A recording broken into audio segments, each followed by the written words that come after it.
Hey, good morning. Just give me a second here.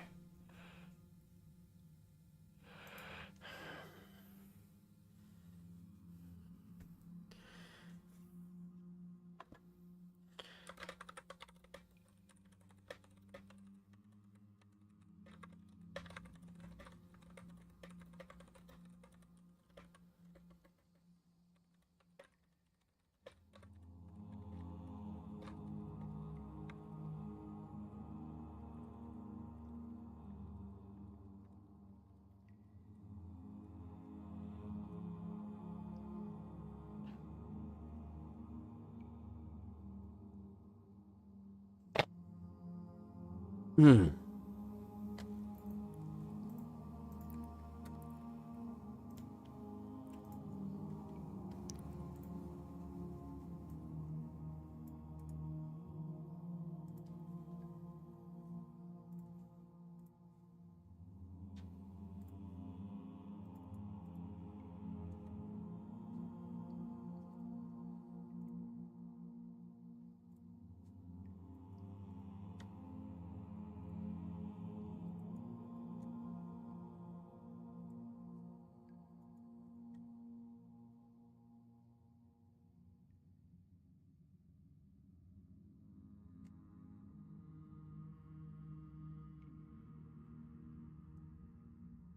All right. Sweet. Drink this coffee for a second here. Listen to this music. Breathe.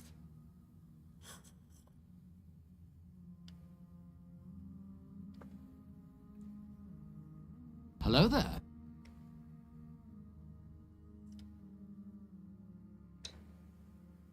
Good morning.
Hello there.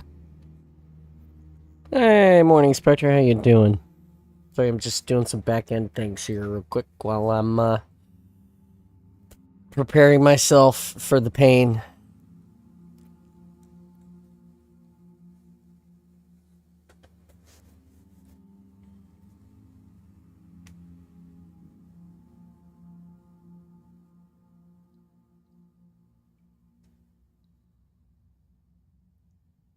I can verify we are live on YouTube for the first time in some time, which is great.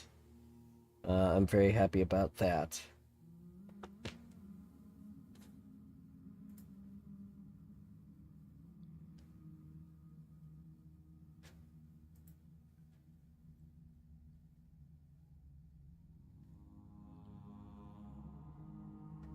The stability of the stream should be really good today, according to these analytics.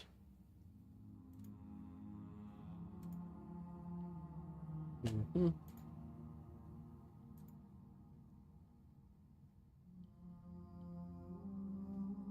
Okay. Well, keep an eye on it and see how it does. It should be really good. It'll be a little bit lower bitrate today because I'm streaming to two platforms, but we'll continue to adjust it since the internet got better and has become better. We'll continue to work on it as things get better. And I say good morning to all my YouTube people. I know it's been a little while, but good morning.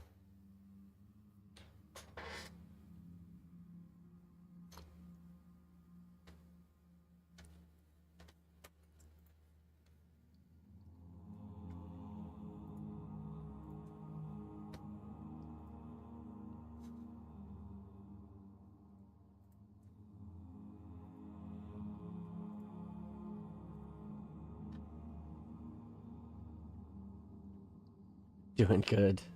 All aboard the pain train. Okay. Hey, check it out. Good morning. Happy Halo Days. Right? Isn't that a great sweater? It's one of my favorite sweaters. I figured that it was time to dig it out now. I have a Christmas hat. Alright? At some point... Well, I actually have two Christmas hats. I have this Christmas hat. Just this fluffy red one with a ball on top. Greatest sweater ever. Thank you. Thank you. And then I have this really cool sequins Santa hat as well with the littler, more different ball on top. Anyway, this is gonna be one of the things that you can have me wear for a match. All right, you can have me wear the Santa hat. All right, I'm gonna change it in the awesome. I haven't done it yet because I'm just telling you guys about it. The son of a bitch! What am I running over? I'm running over rocks and shit because I didn't sweep my floor this morning. Anyway, hi. Sorry about that. So, the point is that we're gonna have that redeemable for you guys, so that there's another level of interaction, and it's like holiday shit for the rest of December. I follow this girl online. She's a streamer. She said she posted a video the other day on how to make your stream more holiday. So if I can figure it out, I'm gonna go watch it again. And there's like this new filter that I can put on that makes it look like snow is falling all the time. So I was thinking about putting that on. Just holiday stuff. Maybe I'll change my animated background that's us like floating through space into something with like snow falling and Christmas lights glowing, or I don't know.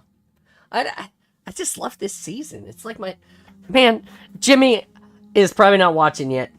And if he is, he's gonna say, I say kill them all. But Jimmy, it's the best season, buddy. The Christmas season is like it's best season. Hello there. Hey Nikki, good morning. Hi. Anyway, I'm just saying, the Book Daddy Cup is not available for use today. It's not in my house anywhere. I believe that my son bogarted it on the way to school this morning. So, no Book Daddy Cup today, which makes me a little bit sad. It's okay though. We'll still have coffee. Where's the Mariah music? Buddy, I'm not getting my stream copyright today, but if you want to play All I Want for Christmas Is You by Mariah Carey, go ahead and do that. I actually heard that on the radio yesterday, but it was not on the Holiday Channel, and it was not Mariah Carey. It was a Carly Rae Jepsen remake. And I'm not sure how I felt about that. It wasn't terrible, but I'm just saying.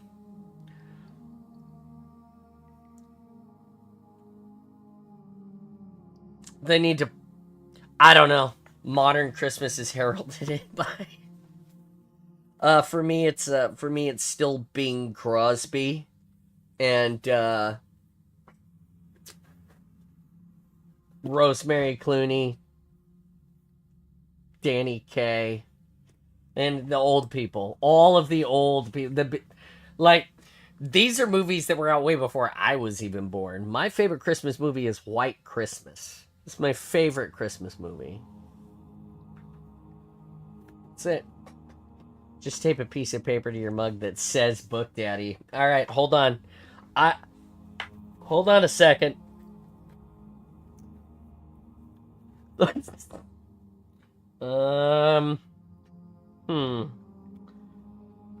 Man, these little notes are like too cute and too small.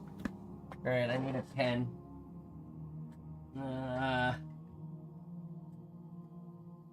Pen.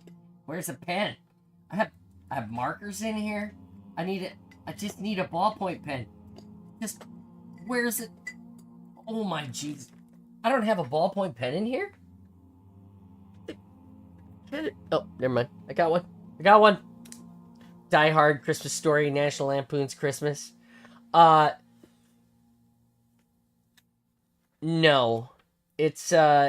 I respect all of that, Kevin. But no. I think that, White Christmas is my favorite Christmas movie. It has snow, it has golden voices, it's not shitty.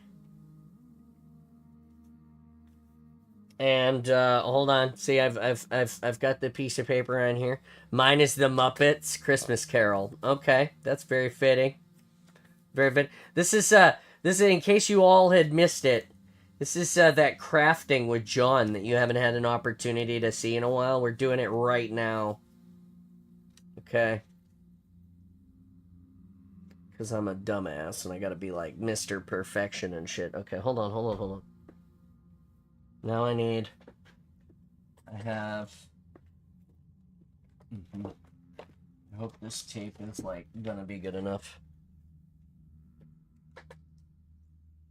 La la la la. Also, just in case you were wondering, the music in the back, as always, is provided by YouTube's Ambient Wonders. Installation 00 runs that station. It's a great station. Okay, so we get a piece of tape. Uh-huh. Yeah. Hold on, we're almost there.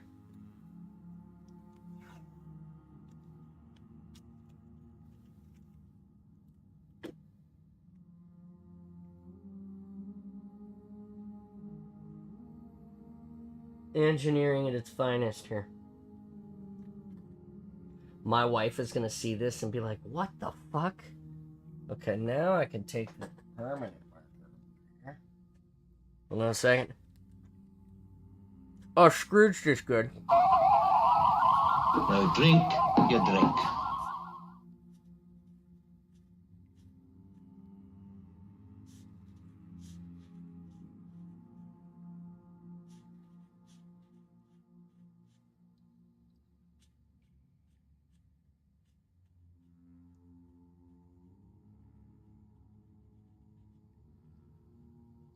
I'm just making fun of me over there.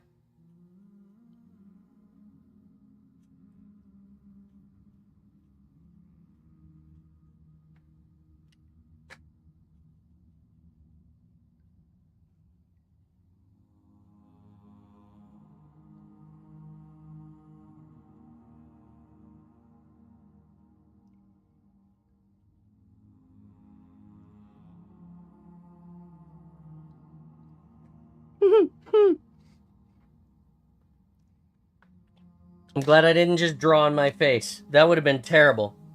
Alright, so because I didn't have a great... So I took the Uhura notepad piece out of my notes. My wife bought these for me. I love them. And I used it, and I turned it upside down, and I made it... How did I do? Rate my craft, chat. Rate my craft. Is that good? Is it good? Can you see it? Okay. There you go. So it's still there. So is that 10 out of 10? 10 out of 10. But 10 out of 10. All right, sweet. 5-minute crafts with Spartan John. Anyway, it's this frog tape and a sticky that we turned over and wrote on with a yeah. And a Sharpie marker. All that was required. Anyway, thank you again, everybody, for being silly and watching. We're at 1,780 follows today. I don't know if we're going to make it to 2,000 before the end of the year. Our G4 rates at 5 out of 5. God, I miss G4 TV. I don't know if we'll make it to 2,000 before the end of the year, but it's been a great year. That's like a 1,000 follows that we've gathered in just a year. Shout out to all the people that helped make that possible. That's you guys, and whoever stumbles by, people like Installation Zero, who shouts us out on his channel for people to find. Again, thank you everybody for that. I can't do it without you. 1% on Rotten Tomatoes. Well, that's because Rotten Tomatoes is a lot of the times wrong about the things that I like. I mean, I think I deserve a 70% red tomato. If I was on Rotten Tomatoes, the 70% red, I think, would be a good number to achieve. 1% audience score on Rotten Tomatoes. Yeah, I don't know. I didn't even know that Rotten Tomatoes was still a thing. I thought that was, like, over. It shows how much I know about life. Jesus.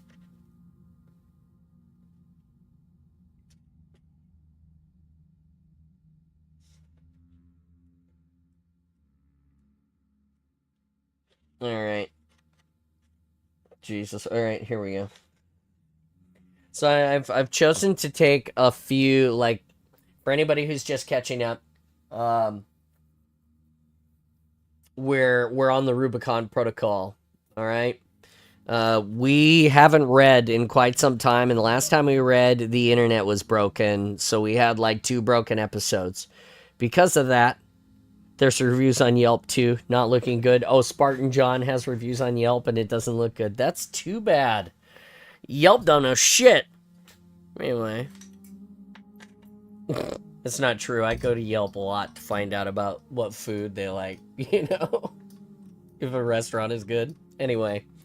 Check it out. It's been a while and the internet was fucked up the last time we read. So I've rolled us back a few pages to the last break in the story, and we'll start from there. For anybody that follows along, it's page 232 of the Rubicon Protocol. We'll start there in a minute, but we're gonna read today because we haven't in a while, and it's important.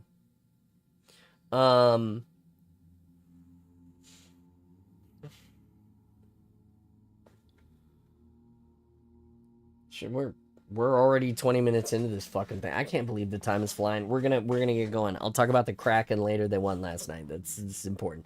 Anyway, we'll keep going. Flying hotel incoming. For anybody who is new, this is my favorite bookmark that I have right now, and it's the Enterprise. I'm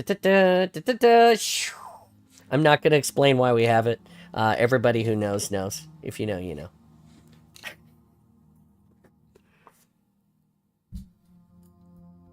That's true. Having too much fun if the time is flying. Alright, here we go. Rubicon Protocol, Kelly Gay. Page 232. It's a page earlier, okay? There was no cavalry to call. No fire team waiting in the wings. Spartan Bonita Stone was completely on her own.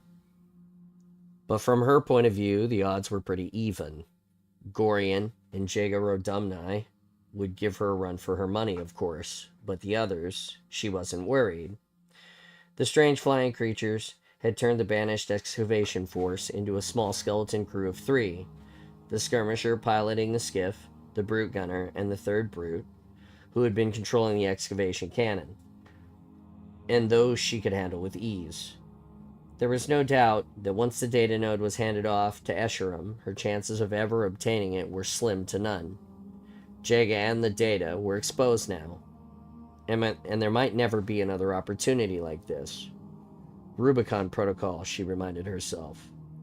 Permission to act, permission to execute, with extreme prejudice, whatever it takes. The excavation force eventually made its way back up the long access corridor and onto the wide pathway. Stone kept her distance, using her active camo as she too reached the end of the corridor. Once she was within striking distance, she began formulating a plan of attack. She'd be taking a risk. The damage her Mjolnir armor had sustained already since arriving on Zeta Halo, meant her energy shield was nearly gone, though there was still some juice left in her upgraded shield module, and her camouflage might work long enough to achieve her objective, or it might fizzle out and make things a little more interesting. Either way, this was her moment to strike. She lobbed a frag grenade at the excavation cannon's operator, and then immediately another aimed at the war skiff. As she hurried out of range, her alert showed active camo dropping to 65%. Stone ignored it, pulled her assault rifle, and set it to single fire to conserve ammo, as the grenades hit precisely where she wanted them to. The force of the blast slid her back a few meters, but it blew the war skiff into a tumble, violently crushing the vehicle's gunner. She ran headlong toward the brute, who was scrambling to ready the excavation cannon, but was far too slow. Stone planted her shoulder in his chest, lifting the Gerald Hanai clean off the ground and over the ledge behind him. He wouldn't be a problem anymore.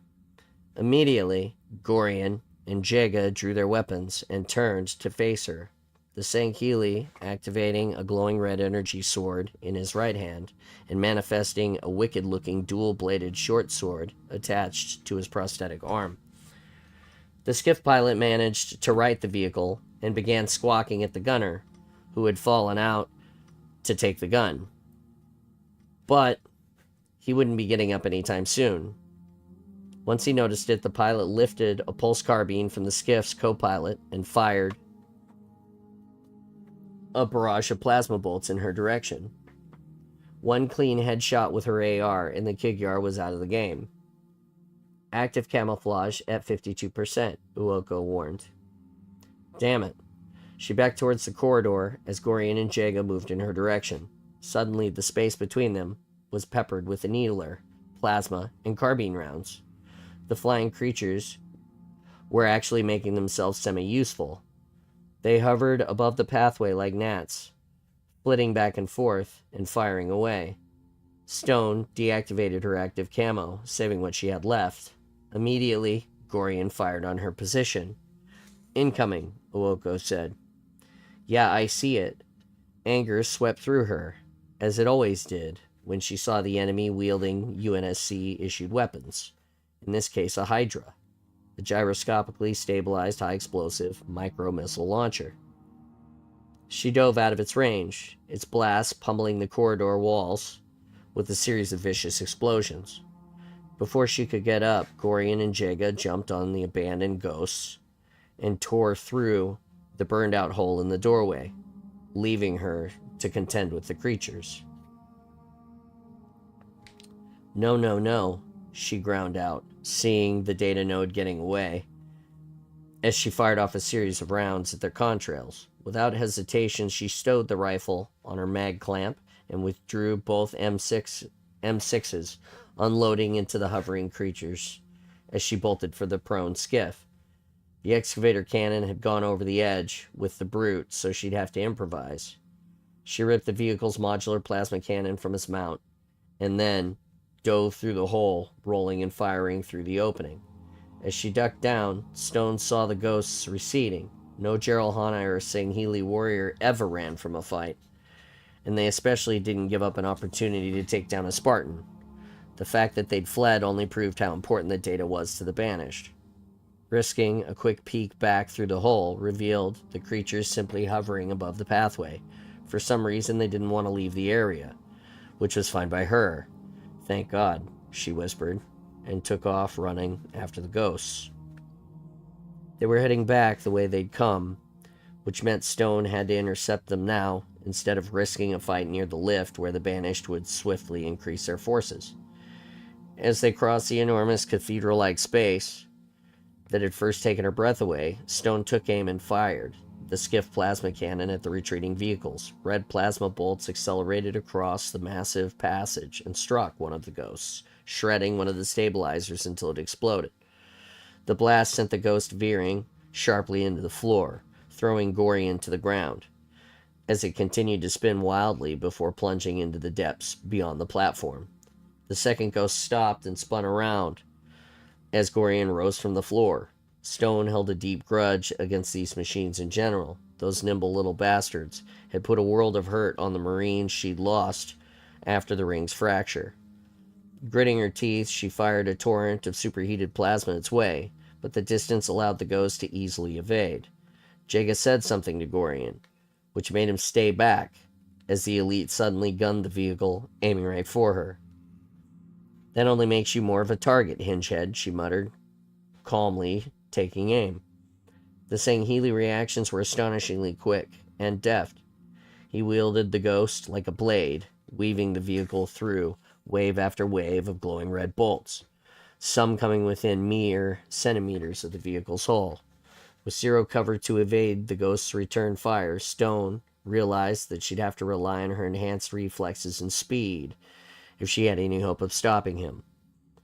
Launching from her position, she raced to meet the ghost head-on, darting between its own channels of plasma fire. As he came closer, Jaga Radumni released the ghost's controls and leapt out and off of its stabilizer as it caught the floor and it pinwheeled towards Stone, forcing her to the side. As he jumped onto the platform, the Sangheili's blood blade and curved double-bladed short sword suddenly flared to life. The weapons cast a red glow over his black armor and made the amber color of his small eyes radiate. "It is over, demon," he intoned with a snarl that flexed his mandibles. "Darkness has found you." His left prosthetic drew her attention. The data node rested in a small compartment on his mechanical forearm. She made a mental note to adjust her methods accordingly. Whatever happened to her, the data had to be retrieved. As he stretched to his full height and prepared to attack, she rolled to the side of the platform and released another volley of plasma fire with the cannon. Before it reached him, Jaga's form disappeared, engaging his active camo the moment she fired and slipping into the shadows around a series of columns. She continued firing in his direction, hoping one of the bolts hit him, or at least disengages his field of light that had been around him and made him more visible. "See if you can track the thermal from his stealth generator," she told Owoko as she activated her own active camo. "On it," Owoko said, signal approaching 1 o'clock. The closer he came, the better she could make out his silhouette, which took on a clear distortion effect.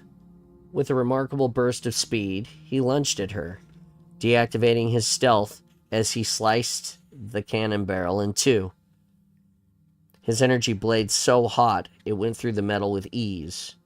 Stone released what remained of the smoldering cannon, leapt back, and retrieved both M6s, firing at Jaga unwaveringly as he continued his attack, flashing in and out of stealth, disappearing and reappearing to strike. As her own energy shields dropped by the second, Stone took cover behind Jaga's overturned ghost. Reloading her last M6 magazine and focusing on depleting his shields and whatever she had left, her odds weren't looking too great. Jaga's speed and skill were extraordinary, unlike anything she had ever seen in a Sangheili. Without his shield, it might be a fair fight, but with it and the damage she had sustained over the past several months, coming out of this unscathed was starting to look like wishful thinking. If she could just steer clear of those blades long enough for his shielding to drop. "Behind you," Stone ducked low and spun out at Owoko's warning, instinctively throwing out her leg and hoping it connected. Yes, Jaga appeared, just as she swept his feet out from under him. Seizing the moment, she jumped onto his torso and forced his arms down, using every ounce of her strength she had left until it felt like her muscles were about to explode. He roared, his mandibles snapping erratically as he attempted to thrust his energy blades towards her neck, suddenly releasing the grip of her right hand. Stone slammed her fist into his prosthetic arm where it met her shoulder, momentarily stunning Jaga and deactivating its twin energy blades.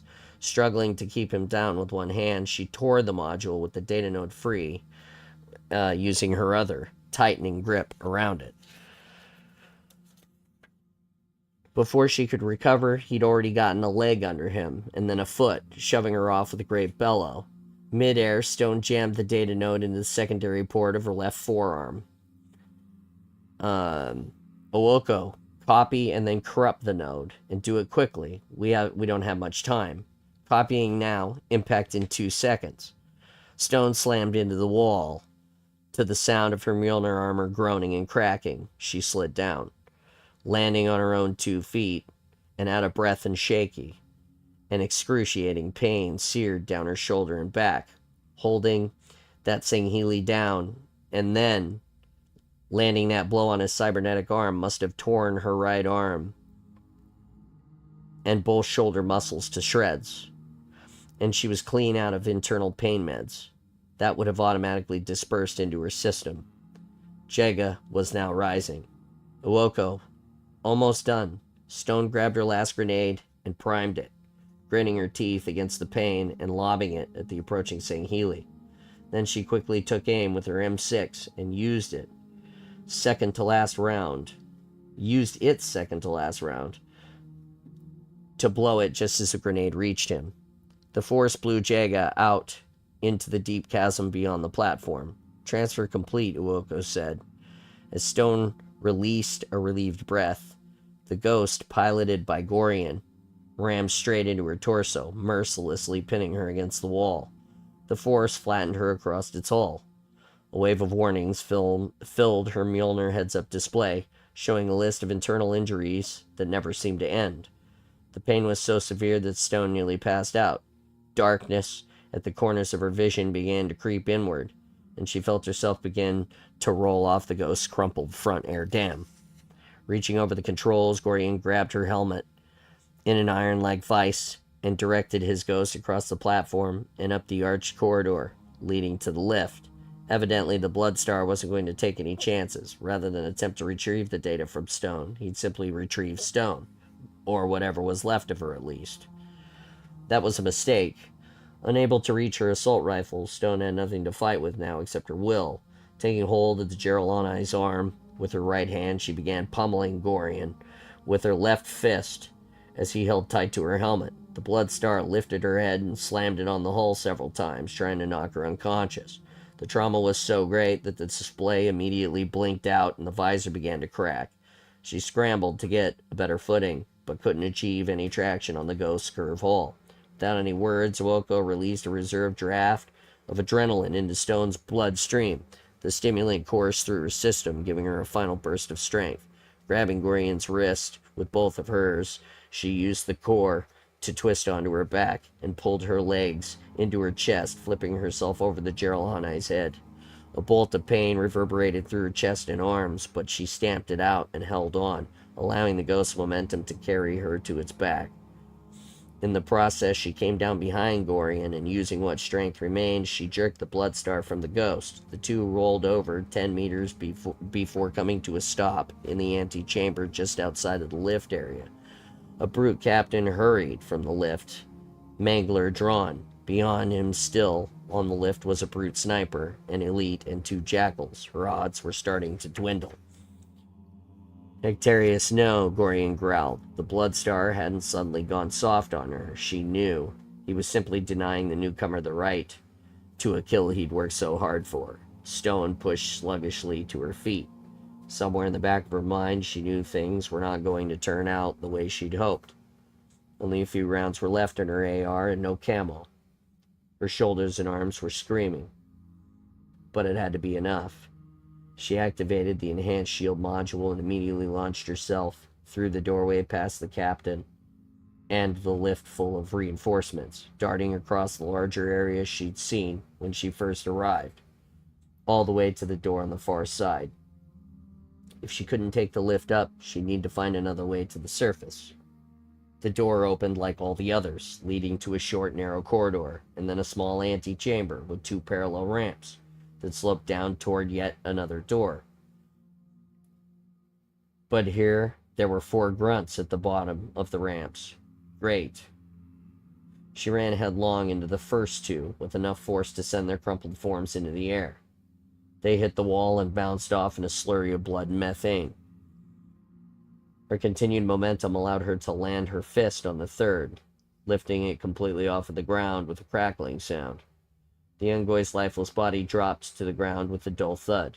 The last grunt turned tail and made a clumsy run for it, but she shoved her boot into its backpack, sending it careening towards the door with such speed that it splattered across the frame of the door, causing the closing mechanism to break, leaving the door frozen halfway ajar. She must have ruptured something in the creature because the grunt's body continued to spray blood all over the inside of the far corridors. Plasma fire suddenly cracked against her enhanced shield, and she turned in one motion, retrieving her assault rifle from her back. She had little ammo left, and her armor systems were failing rapidly. Pretty soon, the shield module wouldn't matter so much, as there'd be nothing left to power it. That was it. All she had left. Her assault rifle lit up the room, managing to take down the brute sniper and the elite as they charged down the ramp on the right side. The rifle magazine was spent by the time the two jackals came in, their own weapons firing relentlessly. She dropped her AR and lunged at the first, yanking its firearm toward her, while her boot pressed firmly at his gut. With a loud snap, the Kigyar immediately stopped firing and went limp. Broken spinal column, no doubt. She flung its body to the side of the room, where he fell on the floor in a heap. The brute captain, the one called Hectarius, filed in, barreling over the fatally crushing the remaining jackal, who had frozen up at the base of the ramp, terrified by what it had just witnessed. The Kigyar's crushed frame was kicked aside, coming to a stop by its friend. Before the brute had time to attack, Stone was already slamming headlong into the captain. Hectarius was strong and well armored, but Stone began punching the Geralhanai's gut with all kinds of unrelenting ferocity she didn't know that she had possessed. The beast reeled backwards, falling heavy to the ground as his torso armor began to perforate and break into the pieces under the vicious blows. It was only a few seconds of punching his stomach dead on before Stone knew she had won. Letting go of the brute as he crawled to the corner and began staring unbelieving at the mess Stone had made of his vital organs. He finally stopped moving and slumped over in a pool of blood. Stone stood up, took a deep breath, and started towards Spartan Stone, Ooko tried to warn. Fire sliced through her spine, then her chest cavity. Without warning, a gasp stuck in her throat as unimaginable pain exploded through her torso. A red glow lit on her front, and the tip of an energy sword appeared in the field of her vision as it pushed through her chest. "Found you," Jaeger Dumni growled. Instantaneously, her wound was cauterized by the sword's heat, preventing bodily fluids and blood from moving through the vessel's veins and arteries, the force of energy causing many ruptures throughout her body. As Jaega pulled the energy sword slowly back out, he leaned in closer. "Does it hurt?" The pleasure in his voice echoed maniacally through her audio. "Take your last breath, Spartan, and behold your tomb." Before she lost her wits, she removed the node from the secondary port in her forearm guard and cradled the now corrupt Data in a tight fist as Gorian approached from the doorway, a smug sneer on his face. Blood bubbled up her throat, and she coughed it out onto the faceplate. As her knees gave out, she slumped to one side, her body coming to rest on the floor. She heard Ooko's voice in her ears, but couldn't process the words. Stone laughed, spurting up blood with the sound. Her hands fell limp, and her vision clouded with red. As she ebbed into unconsciousness, she felt no pain as footsteps approached, and the data node was wrenched out of her hand. "Nice try, Spartan," Jaega said. A massive hand gripped her arm and lifted, but Jaega spoke again, sounding very far away. "Leave her. We must get this to Esherim immediately." Elation swept through her. Her plan had worked. A wrench had been thrown in Esherim's grand scheme, and with that final thought, Bonita Stone let the blackness take her.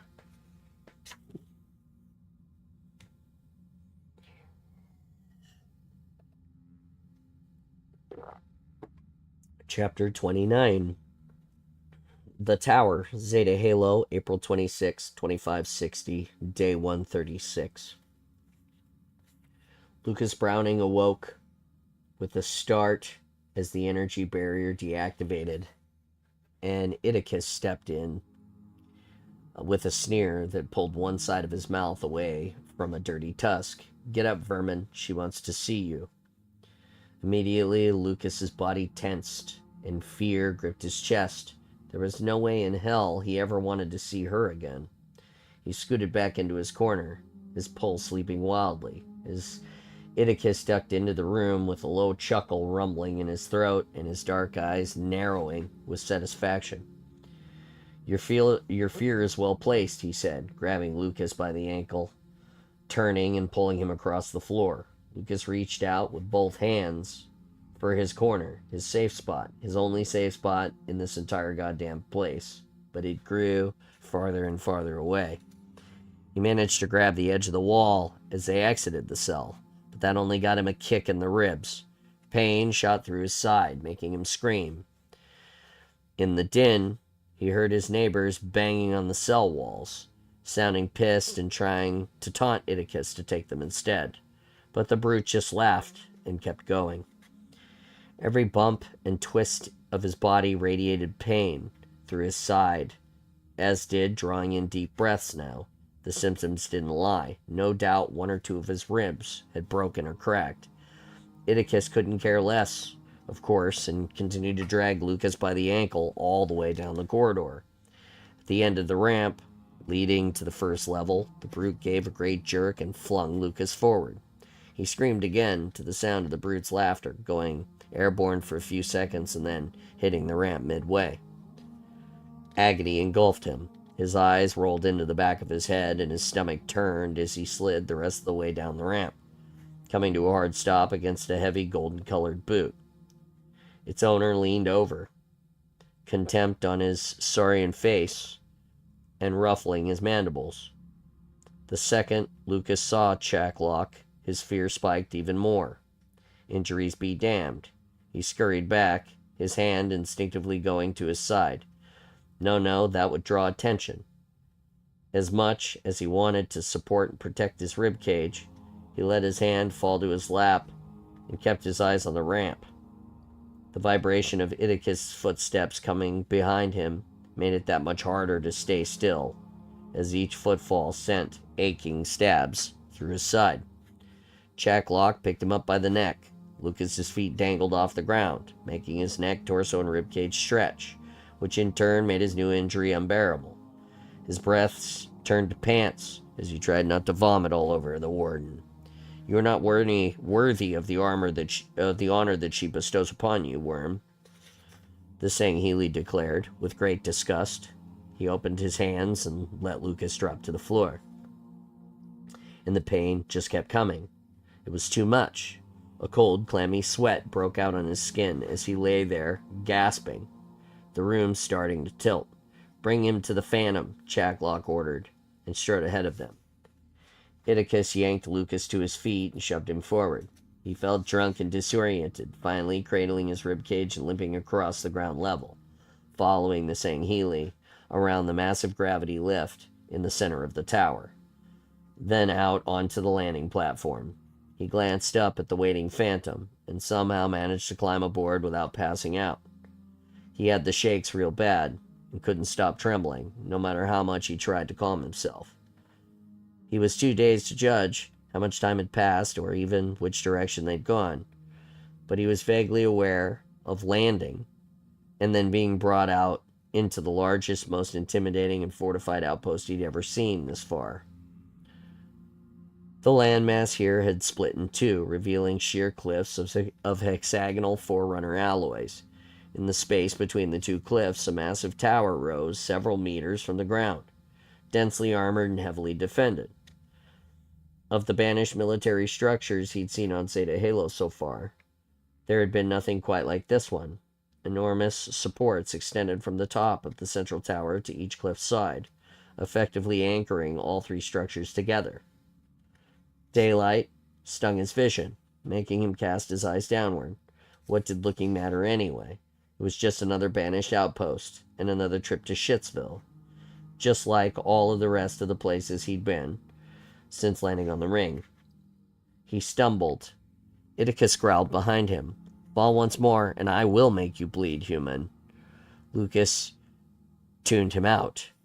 There was too many things happening at once. Transports taking off, supply carts floating across their path, a group of raiders heading into another part of the building. His heart raced erratically, and he continually swallowed down the bile that kept rising into his throat.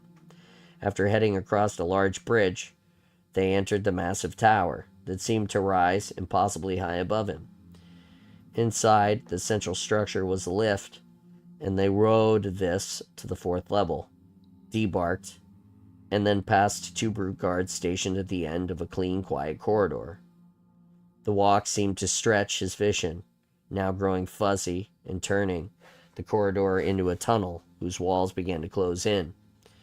And the 2 large beasts on either side of him seemed to grow even taller and wider, and utterly suffocating. Fear of her had wound its way into his psyche and was slowly driving him insane. He didn't want to do this, didn't want to see her again. Once was enough for a lifetime. All sorts of crazy things went through his head. Why she had sent for him, what she planned for him now. Tears stung his eyes and his breath came short. Of all the ways he thought he might die, this hadn't been one of them. He blinked back the tears, angry that the last thing he might ever see would be the Harbinger. They stopped at a nondescript door. Chaklock reached out and pressed the admission pad, and the doors slid open. But neither he nor Iticus moved. Lucas's pulse was hammering fast now. He tried to swallow, but he couldn't. If they weren't moving, then the hell with it. Neither was he. As he leaned to take a step back, Iticus grabbed his shoulder and shoved him forward into the room. No! Lucas stumbled inside with the Sangheili warden on his heels. The door slid closed, and immediately he wanted to run back, slap his hands on the metal and pound the door down with his bare fists, to shout until his lungs burst. But he was too terrified to make any sound. He simply sank to his knees, now defeated. This is what you brought me? Her voice snaked through the room, rough and silky, and making the hairs on the back of his neck stand. There's barely anything left.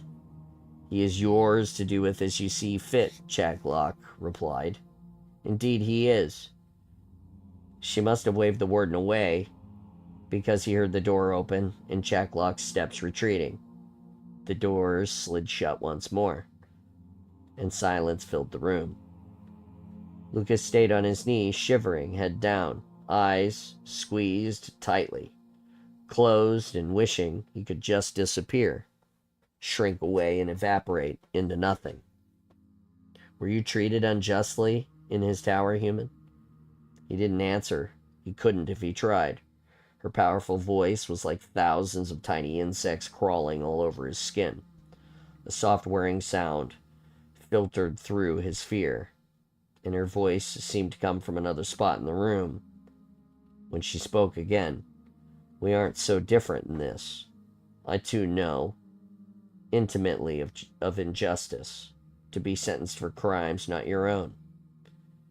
Wishing he were truly dead, Lucas bowed until his forehead met the cold metal. Please, I just wanna... Quiet, she snapped. I shall talk, and you shall listen. He stayed like that for several minutes, expecting her to begin talking, but she remained silent despite her words. Finally, he lifted his head as the shadow crawled up the floor towards him. His eyes widened, and it felt as though all of the blood drained out of his body.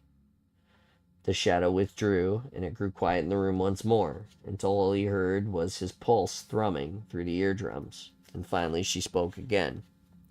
But to listen well, you must have all of your faculties. There is food and drink here on the table. At the mere mention of food, his stomach clenched tightly and rumbled.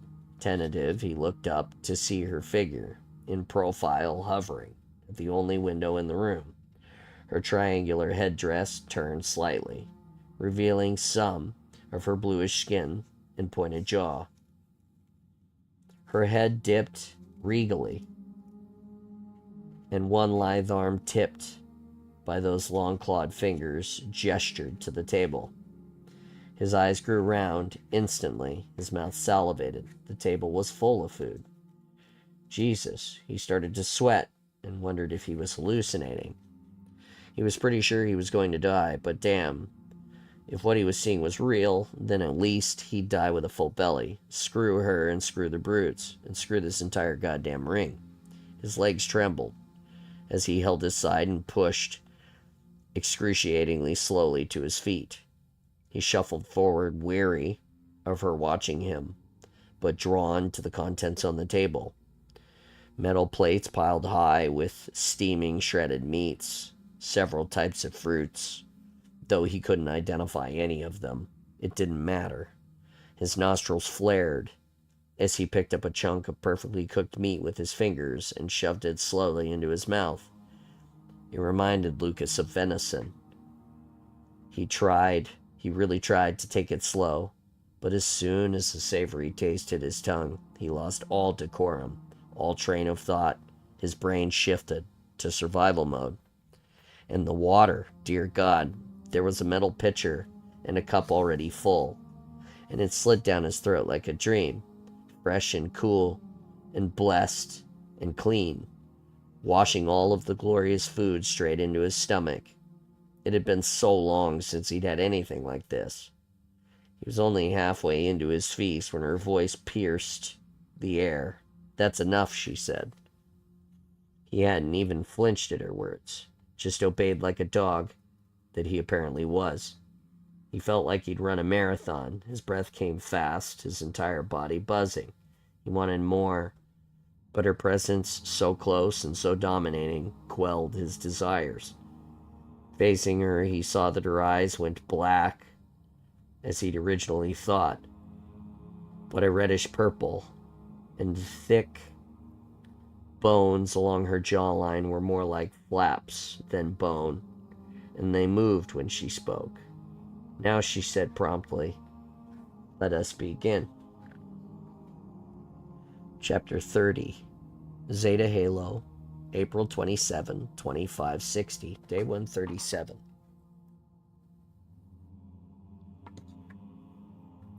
Murphy was getting damn tired of the runaround Spartan Kovan was giving him.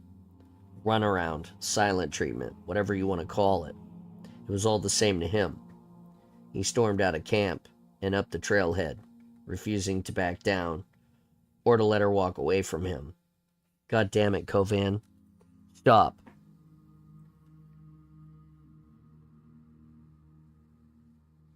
She paused finally, glancing over her shoulder. That irritating, inscrutable helmet staring down at him. Murphy didn't slow. Just stepped onto the rocks next to her and grabbed her chest plate, leaning in to look directly into eyes he couldn't see. Either you're part of this team or you're not. There are no secrets anymore. No intel you have to protect. All the protocols are gone. So what the hell aren't you saying? Slowly her head tipped down. Somewhere in the back of his mind, he knew he was on very thin ice.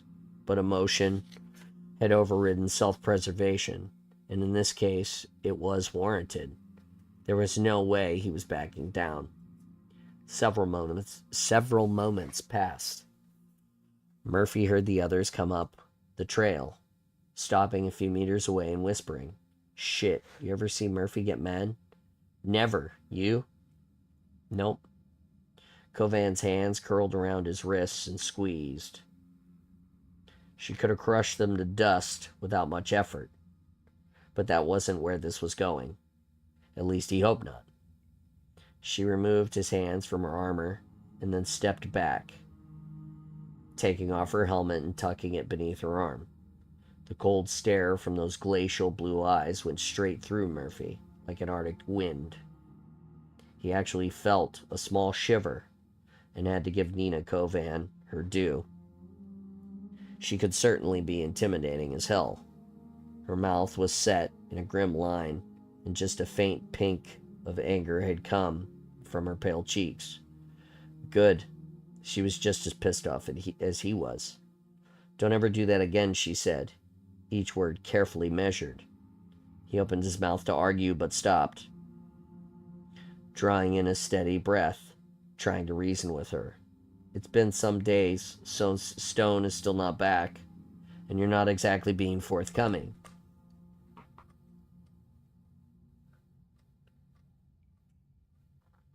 When Kovan had returned, alone from their nightmare recon sweep of mortal reverie, Stone, staying behind to monitor the site, had seemed like no big deal. The boat crew had been busy anyway, prepping for an exhausting and tricky nighttime supply run to a wide ledge jutting out from a chasm 400 meters below the reverie. The ledge had caught some of the human refuse the Banish had tossed over the cliff, and they cleaned out the UNSC frigate. As they cleaned out the UNSC frigate. In the trash, mostly consisting of personal effects, they'd recovered 22 scattered MREs, a couple of 36-round box magazines, 2 spare flight suits, an energy bayonet, and a sound dampener for an MA-5D, assault rifle, and a few canisters of biofoam. When they'd returned and Stone still hadn't showed, Kovan's response had been, "It's need to know," which was all kind of bullshit. Need to know eyes only. Above your pay grade. None of it mattered anymore. And out here on their own, being privy to such clandestine knowledge might actually keep them alive an additional day. If something's going on up there, he dragged a hand through his now chin-length hair. If she's hurt, Kovan frowned. No, she's not hurt. The team drew closer and gathered on the rocks, ready to listen, staring at Kovan expectantly. The pressure was on. Everyone was tired of being put off. They were ready to make tracks into new territory, but Kovan was keeping a tight lid on when that might happen, and refused to give them any updates on Stone's sitrep.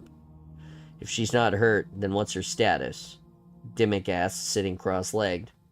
Finally, Kovan let out a martyred breath. The Banished had been excavating beneath the reverie, bringing up Forerunner artifacts. 2 nights ago we went. She rolled her eyes and let out a curse in her native tongue, to rescue Browning. Murphy's mind blanked. Oh, he heard what she said. It hit him like a slap in the face. The others started talking all at once, but he was too shocked to say anything other than Browning is alive. Emotion squeezed his chest, making him too afraid to believe it. And, man, he wanted desperately to believe it.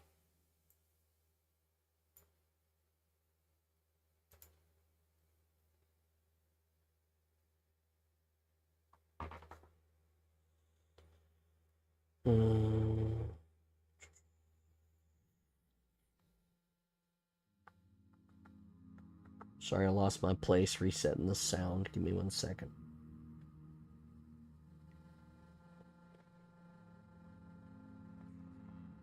He lifted his gaze to Kovan. Browning is alive. The talk abruptly stopped. Kovan held his gaze for a long moment and then said, Stone saw him during an initial recon sweep. He was being used to activate Forerunner technology. I didn't say anything because this is bullshit. Bender pushed off the rock he'd been leaning against, a deep scowl darkening his face. Because you didn't want us to know what? And do something stupid, is that it? That's exactly it, she replied. The anger and disappointment on Bender's face was something none of them had ever seen from him when it came to Kovan. His mouth twisted wryly. So much for trusting your team. Or maybe we're never really a team to you. Not waiting for an answer, he cursed under his breath and marched back down the trail to camp. God damn it, Bender, wait. Dimmick jumped off her perch and ran after him. Cam crossed his arms over his chest and parked a shrewd eye on Kovan. So, you and Stone went back to rescue him, and only you came back. He paused. Are they both dead now?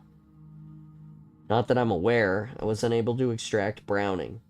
But I did see him and talk to him. Stone and I were separated, and she ended up finding an entrance beneath the outpost. Her last message to me said that she was venturing in to see what the Banished had been excavating, and that was the last I heard. And Lucas? Murphy asked. Taken away on a Banished Phantom to where I don't know. I gave him a tracking beacon, just haven't caught the signal yet. And that's where you've been. Reconning the outpost. Yes, and trying to figure out where he went, what the Banished are up to, and waiting to pick up Stone's signal as well. Murphy allowed himself a long minute to digest all of the news. He understood why she kept to herself. She was too proud to come right out and admit she cared, and that she'd done it to protect all of them, to keep them from going into a situation too big for the four of them to walk away from. Hard to fault her for that, yet Bender was absolutely right too. They weren't idiots. They'd cut their teeth out here, earned their stripes, and more importantly, earned each other's trust. They'd learned the hard way how to keep cool heads, be patient, and not get themselves killed. She should have trusted them with the information. So yeah, it stung. Annoyed, he scratched his head, and then tried to put the irritation behind him. Come on, he said. Let's pack up camp. We might not know where Lucas is, but we know where Stone went. We'll start there. He walked away. She could join him or not. The boat crew moved single file along a winding path of loose gravel and massive gray boulders. Spartan Covan led the way, followed by Dimmick, Cam, and Bender, while Murphy brought up the rear. He gave a quick check behind him, the darkness and fog revealing nothing, before tugging his makeshift scarf up to his chin. The air had grown colder and damper the closer they came to the mortar revelry in the chasm she overlooked. It was the kind of air that carried sound with ease, so they took things slowly and stayed frosty. This time, they weren't approaching the crashed ship from the starboard side. They'd done once upon a time, back when Reverie was controlled by friendly forces, but had taken a southern path through the large wake it created when it crash-landed. The wake spilled out along the edge of the ring fragment, leading to a lower track that allowed them to come up below the massive frigate and on the far side of the Banished outpost structures. Covan told him the Banished had rechristened the crash site as Outpost Tremonius, named after the ruthless Geralhani commander who had led the retaliation forces against Reverie months ago. It made Murphy's stomach turn and awakened some primal desire in him to fight to the bitter end just to take it back. The vessel's stern loomed over the outpost. From this angle, held tight to the cliff rocks, the sky above, her haze of yellow and red from the auxiliary lights that the Banished had now installed, which lit the prefabricated buildings that wrapped around the Reverie's midsection cargo bays. Murphy didn't know how much of the ship was still accessible after the battle, but it didn't seem like the Banished cared about utilizing the ship at all. The line ahead of him slowed, bringing them shoulder to shoulder as they edged around a rock face and came to a stop. They were at the very end of the ring fragment, the substructure visible just below their position. The surrounding area was comprised of loose detritus and charred tree trunks. Where the frigate's crash had churned up the side of the mountain, spilling rock and ship parts off the edge of the ring fragment. Even months later, it continued to collapse in places. This is it, Covan whispered. According to the Spartan's debrief, it was the cavern that Stone had found near the outpost, which would lead them up into the outpost and then down into the Banished excavation efforts below the Reverie. Given the constant stream of loose soil and rock slides above the entrance, it was remarkable that Stone had even found it. In a few weeks or months, Murphy wondered if the opening would be accessible at all. Eyes and ears, she reminded them, and went silent, motioning them to follow. No one knew what they were walking into. After months of sustained damage, Covan's integrated systems were pretty much shot. She had no motion sensor, no LiDAR, no thermo, no AI. But the outpost had been relatively quiet since the large detachment of banished troops had left the site, and quiet was good. Understaffed was even better. One could only hope. Murphy kept a ready hold on his assault rifle as the crew made their way inside. The air was pungent with the scent of damp rocks. The cavern walls, ceiling, and floor were naturally formations and showed no signs of occupation until Kovan knelt suddenly, staring at the ground, then indicating the tracks that she had just found. Her nod and gesture to move on told them that they were indeed on Stone's trail. 100 meters in, the ground thinned in places, revealing alloy beneath them, and eventually they intersected another dark passageway. Banished light bathed the way ahead in red, and their support buttresses lined the interior wall of stones. They cut their lights as supplies, crates, excavation tools, grab carts, and discarded refuse began to narrow the passage. Coming up, the first chamber brought the first sign of the enemy, the nasally pitch of a grunt. Kovan turned and motioned for them to stay put as she eased up the chamber and peeked inside, and continued past to get a better idea of which way to go. A minute or two ticked by before she returned, and they picked up the pace.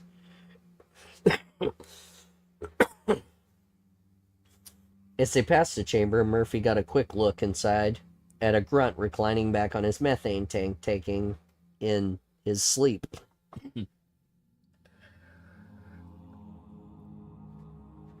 It was a good sign. They encountered more excavation equipment and crates.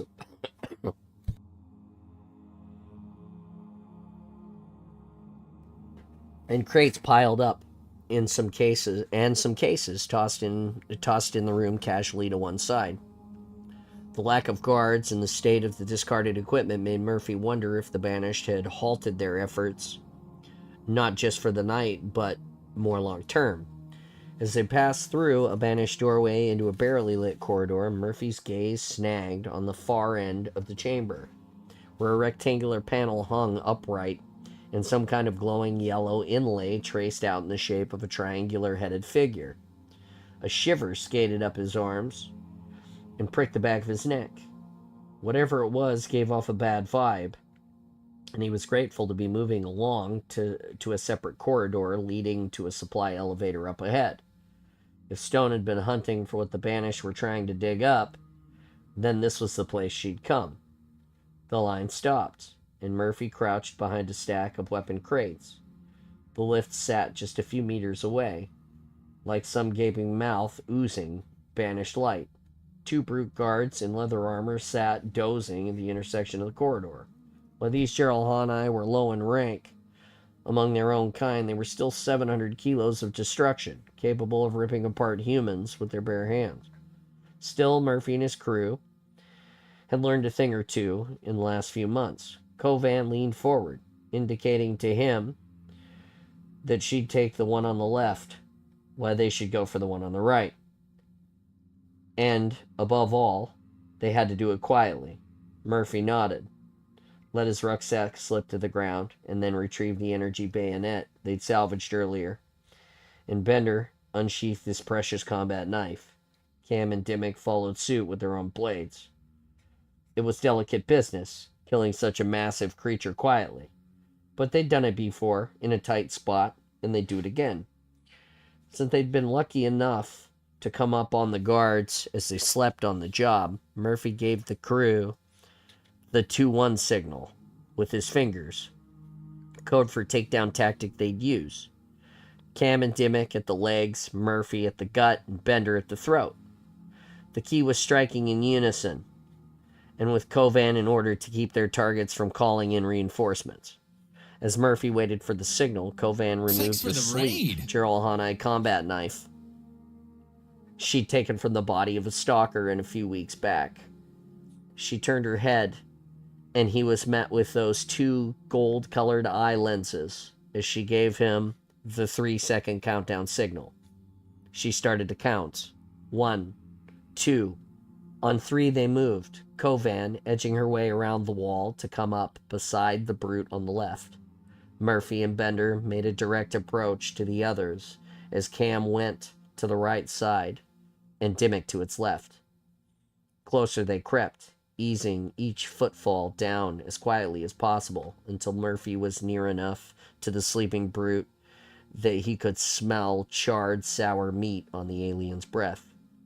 A quick glance showed Kovan lifting the wildly serrated blade, roughly the size of a human's arm, which the Geralhani had used to cut through the hide and to the bones.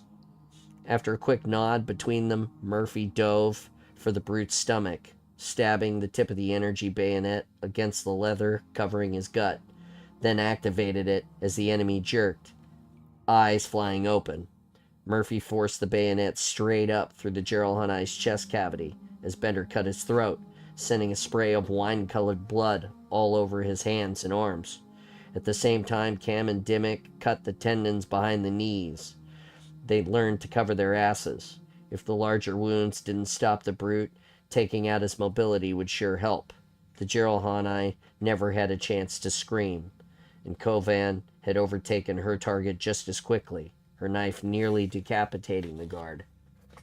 She shoved the body to the ground, stepped over it, and then faced the lift. "Good work," she whispered as they gathered around. Cam leaned into the lift and gazed through the grated floor. "Looks quiet down there." "Using this thing might draw too much attention," Dimmick said, looking back along the dark passageway to where the grunts still slept in the nearby chamber. We can take it down and then deactivate its control panel from the other end," Kovan said. "If anyone does hear, it'll take them a while to get it started again." Murphy retrieved his rucksack and was first onto the lift. "What are you guys waiting for? Let's go." Surprisingly, the lift was quieter than they'd anticipated. He'd be surprised if the sleeping grunt heard a thing. But just to be safe, as soon as they hit the bottom, Kovan, Bender, and Dimmick were out with weapons drawn, and he and Cam took care of the panel. Nothing fancy, just a little rewiring job to keep the banished off their backs. They'd been delivered into a relatively small staging area that led to a larger room beyond. The space was pitch black, except for the abrasive red light coming from the lift, which shone against the nearest wall, where there was more excavation equipment, crates, and containers. As they emerged from the lift and his eyes began to adjust, Murphy immediately recognized the space as Forerunner, and it was extraordinary to take in. During their time on Zeta Halo, he'd only seen countless Forerunner structures, towers, and pylons that stretched up from the surface, from the ring, with incredible size and majesty. But he'd been inside only a handful of them. None of those could match what they were witnessing now. The level of detail and the geometric precision. It was staggering to behold. The room was a dozen or so meters high, with large columns dividing structures and an elevated walkway that seemed to run around the perimeter. There were doorways leading out of the space on both ends of the room. Which one were they supposed to take? Trusting Kovan and Kovan's instincts, Murphy let her make the call, and they ended up heading across the entire room on the far side. They stayed silent, moving towards the door. Everyone seemed to be taking in the impressive architecture while keeping their eyes open for the banished soldiers. The enemy's equipment and cabling snaked all over the place, which told Murphy that their assault on Reverie wasn't just vindictive or strategic. They were looking for something within the ring. The door opened automatically into a blue-lit short corridor, and then yet another door.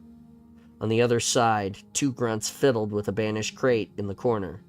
When the corridor suddenly opened, it startled them. But they had no time to respond. Murphy plunged his bayonet into the nearest one, and Kovan quickly broke the neck of the other before he could even raise his weapon. Very carefully, the boat crew fanned out into the next room. Two low, sloping ramps went down from the landing to a long, rectangular area, which seemed to lead to another chamber.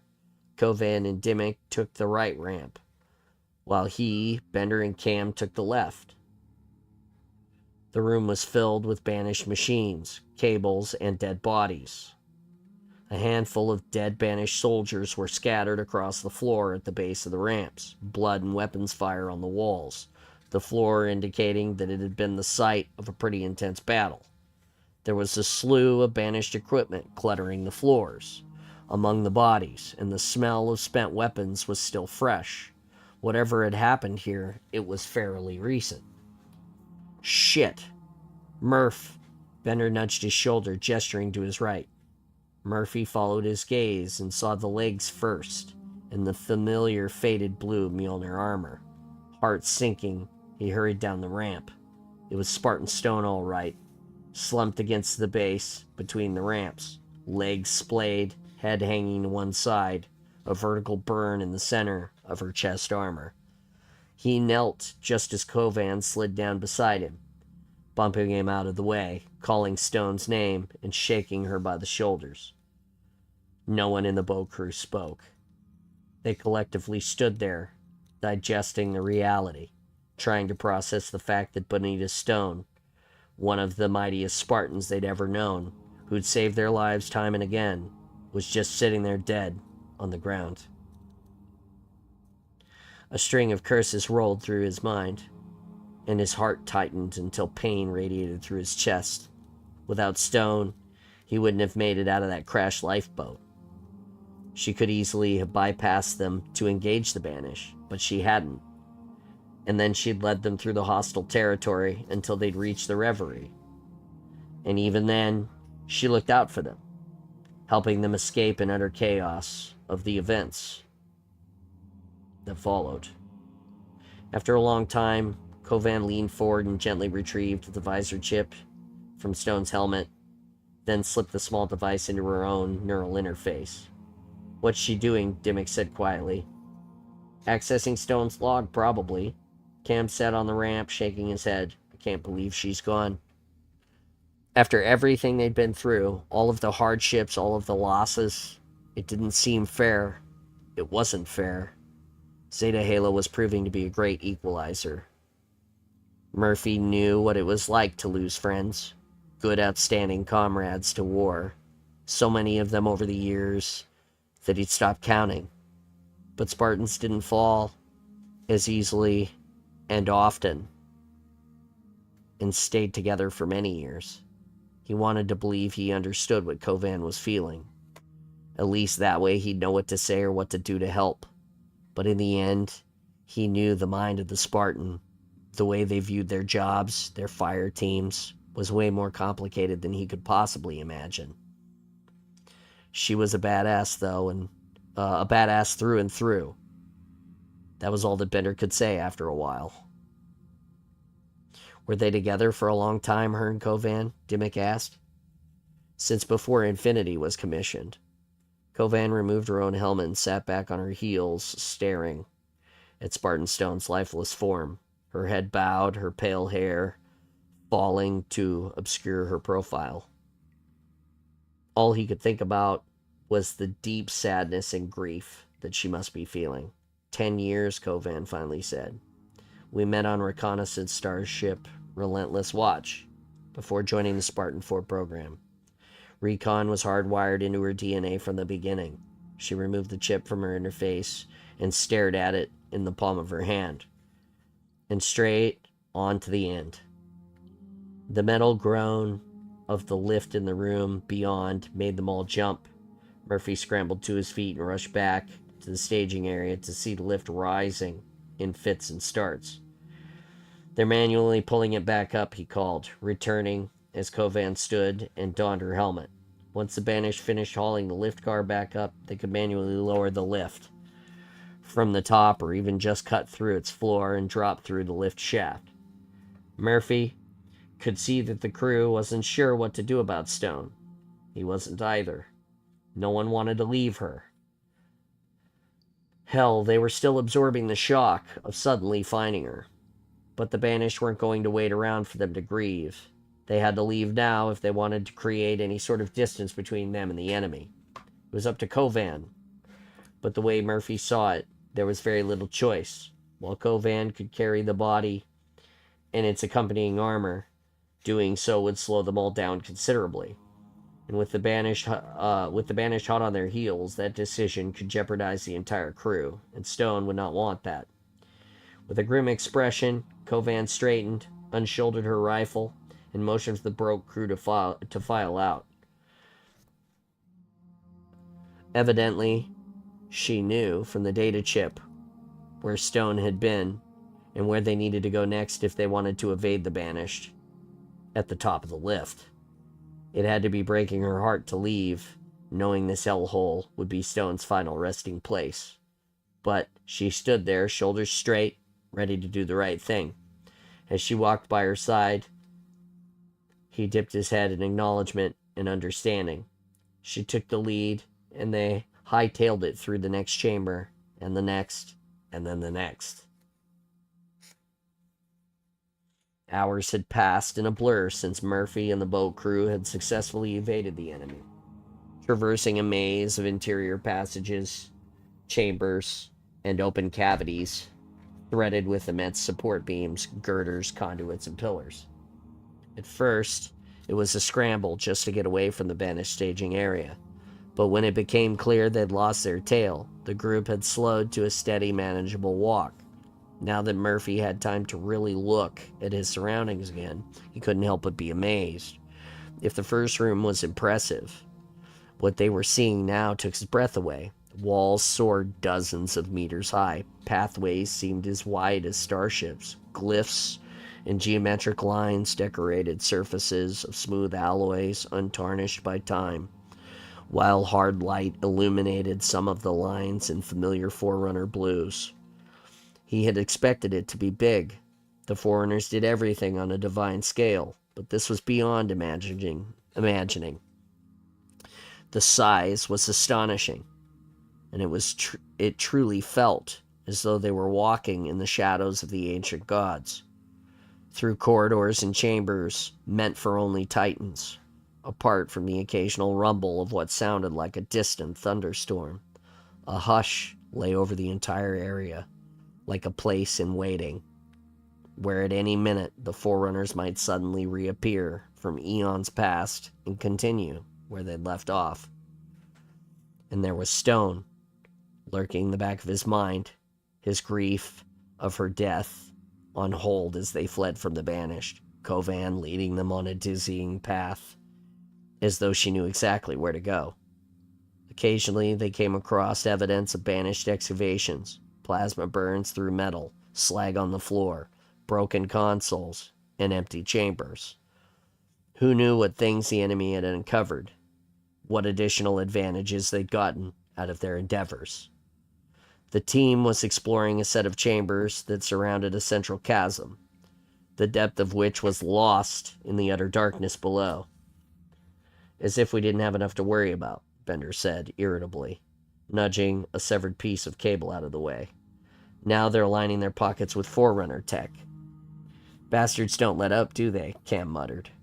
They just think the ring and everything belongs to them. The agitated mood encompassed the crew, Stone's death hanging heavy over all of them. We'll set up camp here, Kovan said, ignoring their conversations as she picked a spot against the wall. Murphy dropped his rucksack and walked over to Kovan. Where are we going exactly? I know we can't go back the way we came, but we've been on the move for a while now. Should we be trying to find a way to the surface? After we see what Stone was doing down here, she removed her helmet and looked at him with weary eyes. You're retracing her steps. He'd assumed as much, but wished Kovan would clue him in on what Stone's data chip said, how she died, and what killed her. It still didn't seem real, like some anomalous blip on a radar screen, seen but not understood. He wanted to know what had happened, to make a plan, to action, to do something, to do anything, to make it feel as though he could at least honor her memory. But until Kovan shared, his hands were tied, and the last thing he wanted to do right now was push her. How could he? Murphy let it go and sat down, using his bag as a backrest. Dimmick handed out the water rations and Bender's MREs. They ate in silence, casting concerned glances Kovan's way as she rested back against the wall, one leg pulled up and her eyes closed. Eventually he grew drowsy and fell into a deep, troubled sleep, so far down that he didn't even wake on his own. Instead, a very bright light flashed across his eyelids, causing him to flinch. The flinch led to a curse, and Murphy jerked awake and instinctively reached for a rifle lying next to him. A quick glance showed Cam, Dimmick, Bender, and Kovan all sitting upright against the wall, faces bathed in light as a hovering round metallic ore canted its eye over each one of them. "What are we looking at?" Bender asked quietly. "Stay calm," Kovan said. "Hands off weapons." The orb floated above the chasms. Sure as hell looked like the briefs he'd seen in the Forerunner AIs, all known as a monitor, spherical in shape, usually with silver alloy. Though this one's finish appeared dulled and withered. Hard blue light glowed within the round lens that acted like a central eye, and the orb's sides bulged slightly outward. It moved closer until it was hovering just above eye level in front of them. Without warning, the transparent blue beam shot from its lens, scouting Spartan Kovan from top to bottom. Kovan remained still, but Murphy thought the others might be growing antsy and concerned. The eye moved on to Bender. He went ramrod straight. What the hell is happening?" "I'm scanning you," the monitor answered, in an impertinent female voice, moving in front of each team member in turn before going back to hover in front of Kovan. Murphy quietly let out the breath he hadn't realized he'd been holding. "Greetings, Reclaimers. I'm Sub-Monitor 091. Adjutant Veridity. Veridity? Veridity. I got nothing for you. However you may call me, Veridity."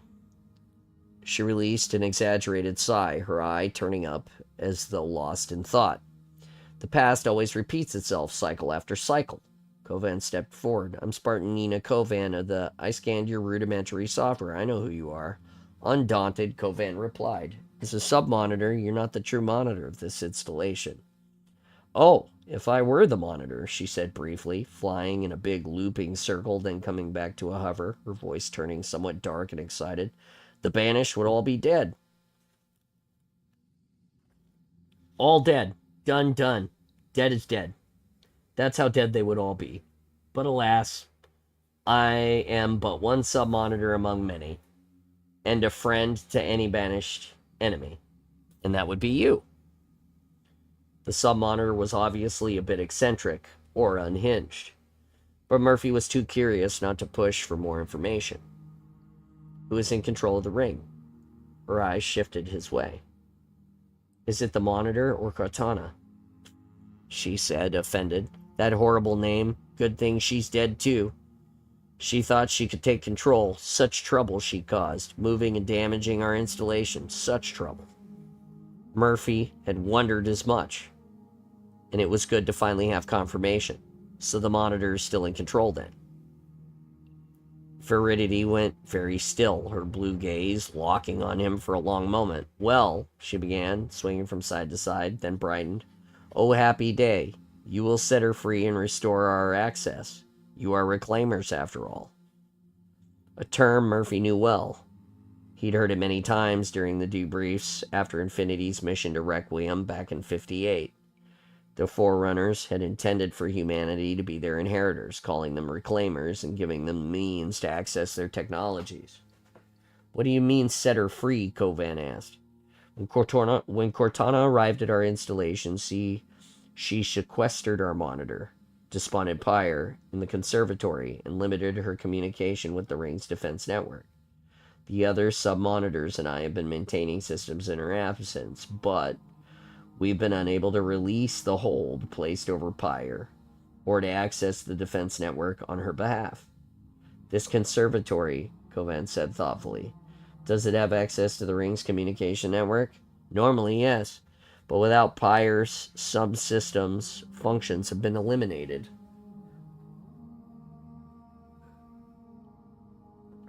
Kovan, what are you thinking? Murphy asked. Stone followed the Banished to some kind of information center and saw them remove data from its data stream. This is what brought me to investigate, Veridity said. The Banished stole 2 Silgog nodes from one of our local data hubs. These hubs are scattered throughout the ring and are part of our Conspectus network, which oversees the entire historical record of Installation 07 from its inception to present. And a Silog note. What is that exactly? It's Sylloge, Silog. Dimmick asked. A collection of data regarding the installation. It could be as trivial as the ring's status and coordinates or as significant control keys to its defense systems. I have reason to believe the Banished have accessed both of these. According to Stone's video feed, Kovan said, they were after data that gave them control of the ring's defense systems. They want to use Zeta Halo as a new homeworld, replacing what Cortana took from them, but one with infinitely more strategic capabilities and firepower. Bender groaned as the reality of her words sank in. If the Banished now have access to the ring's defenses, that pretty much means game over, right? Calm yourself, human, Veridity commanded. The Banished will find deciphering the data rather challenging. Security protocols protect the data housed in the Conspectus network, and Silog nodes pulled from the network stream must be decrypted via ports in our cartographer facilities or in the conservatory. I don't think we need to worry about them deciphering anything, Kovan said. Stone fought to steal the data from the Banished. Once she had it, she made a copy, and her AI corrupted the original. Whatever the Banished have is useless now. Wait a minute, does this mean we actually have the ring's coordinates? Murphy asked, although he was pretty sure everyone else was thinking the same thing. The defensive systems of any UNSC space station included a full suite of astrogation data as part of its strategic capability, so there was no way Zeta Halo didn't have likewise. And if they had that data, it meant they might be able to relay the location to the UNSC and call reinforcements to turn the tide. They'd only need a way to broadcast the coordinates back to UNSC space. Of course, Veridity said. If the Spartan does indeed have the data, the Banished removed from the network. Unbelievable. So that's how Stone had died, preventing the Banished from using the data. Murphy ran a hand down his face and sighed heavily. Stone had single-handedly brought them all one hell of a reprieve, and now they were in possession of the ring's coordinates in space. Nevertheless, Banished forces have already arrived at the conservatory, Veridity said gravely. It's only a matter of time before they discover what Spartan Stone did to their data. They might seek to extract the proper information and authority rights directly from Despondent Pyre and take full control of the ring, though. It will take them a very long time to enter the conservatory and even longer to find Pyre's cradle, if ever. That's the beauty of its design. Shall we? She started off along the pathway, around the chasm, humming. When no one followed, she circled back, keen to move them along.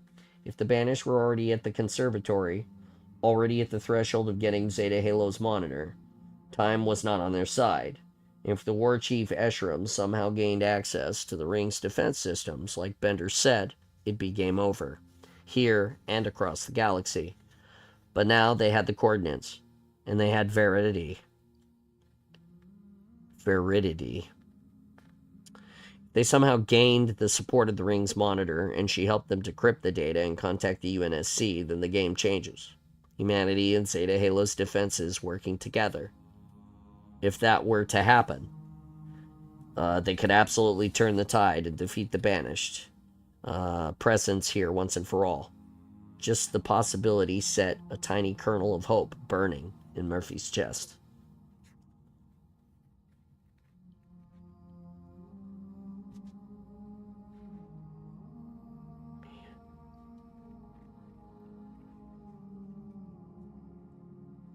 I'm quitting. I'm quitting early. It's been a lot. I'm stumbling over my words. I need to reboot my coffee. That's what you get today. we'll start on chapter 31 next week. And we might finish the book next week.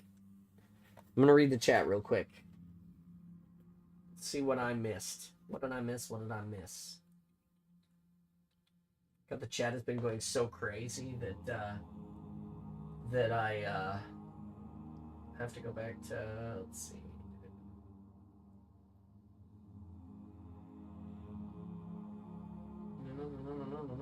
I saw Nikki post some garble about it when the chat started. I know I got a raid, so that's important. A marker for the chat. Hey, there it is. Because the Star Wars bookmarkers were sold out. Harry Potter bookmarkers are hard to get.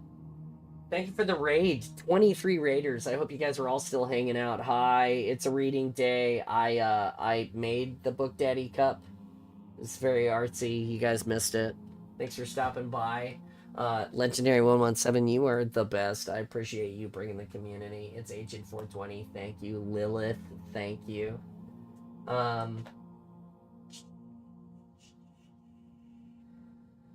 It's only 20 minutes. Marker for chat. Oh, perfect. Thanks, Nikki. Well, I didn't miss much. Hey guys, check it out. Here's what's gonna happen. I'm gonna get myself some coffee. I'm gonna move my windows, all of my windows in the Discord, so they're where they want to be. We're trying a new Discord setup today. We made some changes to hopefully fix the problems that we've been having in the streams with sound, and tell you all about that. We'll talk about some sports because we didn't talk about that earlier. We'll get Halo fired up because that's what we do here is play a shit ton of Halo. Yeah, we get that started, and as soon as that is going, then we'll.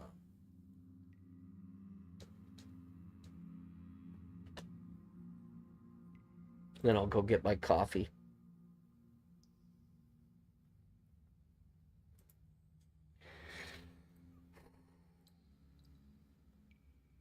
Oops, that was not the right thing to do. Just bear with me a second. How are you guys today? La la la la. If you guys like the music that's in the back, you can put exclamation OST into the chat, and that will give you the link to Ambient Wonders on YouTube, which is provided by Installation00. He's such a great human being. He allows us to use his Ambient Wonders sounds on all of our reading. It's like one of the coolest things ever. Great stuff. Thank you for reading with us today, and I appreciate you. Like, share, subscribe. Tell your friends about the content. If you sit tight here for a second, I'm going to let this game boot up. I'm going to let you stare at the at all of the things back here, and I'm going to go reboot my coffee, and then we're going to join the Discord, and once we do that, it's going to be amazing. It's going to be awesome. It's going to be the best, and it's going to be because of you guys. So just give me a second, and man, we got a lot of fun to still have today. Be right back.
Alright.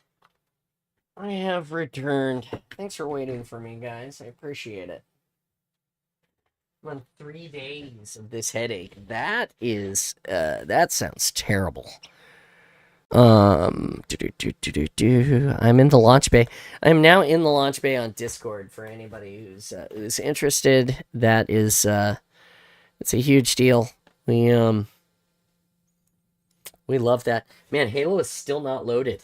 This is ridiculous. It is taking a moment today. And let's see here. Sorry, I'm just looking at, it says it's on. Interesting. Okay.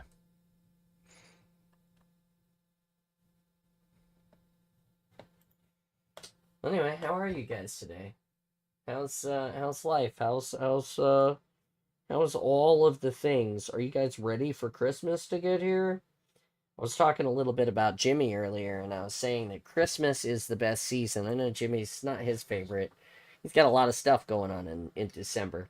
I love Christmas. Happy Halo days.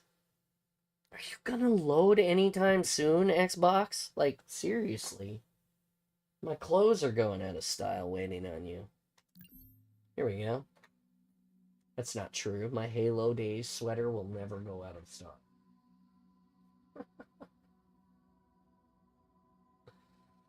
Oh god. Like, share, and subscribe. 1,780 follows on Twitch.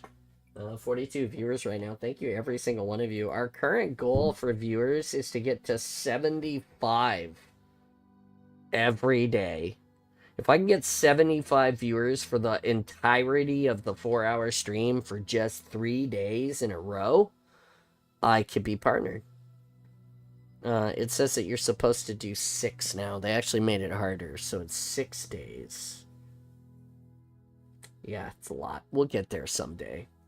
As long as we keep getting community help and raids from other people and, you know, we keep sharing the awesome, it's going to be amazing. Kevin, did you go donate today? Are you still donating today? Oh my god. Really already? Thank you, Nikki. You are the best. 5 tier 1 subs gifted today. You have 413 in your life of gifting.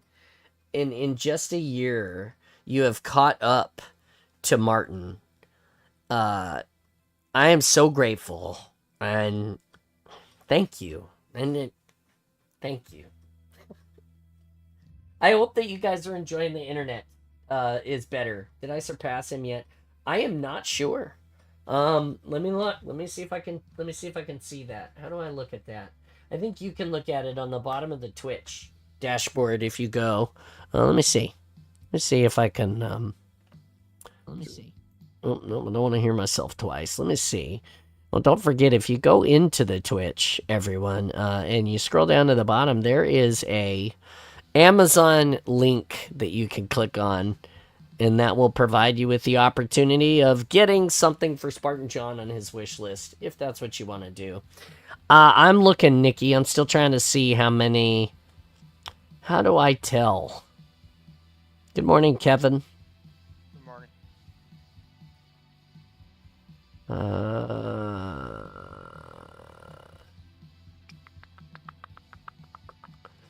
I really wish that the sub goals would change. Would automatically like fix itself when it every month. Like so. Image goal. Yeah. Here goes start goal. And it's just like you have like the goal and it doesn't like. Okay, so then I need to go back over here and find out. Well, I'm still looking, Nikki. I'm still looking. Dashboard community? Activity. Nope.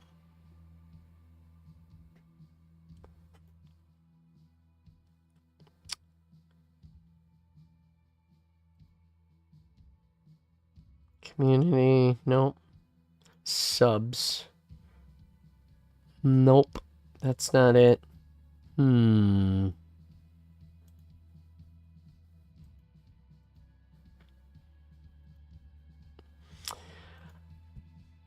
gonna have to look at this. I'm not sure how to find that out. I'll have to keep looking. It would be easier if Martin just showed up and gifted a sub. Yeah, that would be true. I know there's a way to find out, but I'll have to do some research and check on that for you. What are you up to today, Kevin? Did you enjoy the reading?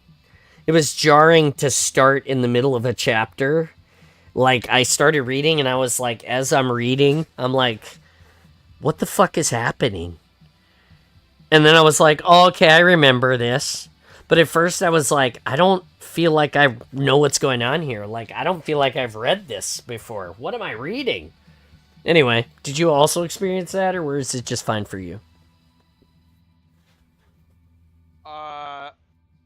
I just had you on in the background and heard you curse and thought it was funny. Oh yeah, when I got to that bot's name, I'm like, I'm reading it and I'm like, fuck. Yeah, it's just like that. It's probably the first time that I've cursed on the reading when I've messed up. But yeah, I'm glad you enjoyed that, Kevin. That's nice. Happy Halo days. You get the F bomb in the middle of your reading today. Do you know, perchance, how you find out how many subs have been gifted to you over all of time through Twitch? Do you happen to know if there's a place where I could find this out, Kevin? Isn't there a leaderboard somewhere? You know, I thought that I had posted one on my on the I thought that I had posted one on the channel, but I'm looking at the website right now and there is a latest followers panel. I have my Discord panel. The sound alerts panel is down here, which I think is crazy that you can access the sound alerts outside of the stream via this panel down here. But I don't see like a leaderboard. Looks like the dashboard monetization and subscriptions. Yeah, I don't see that either. Hold on a second. If I go to my dashboard and then I go to the monetization,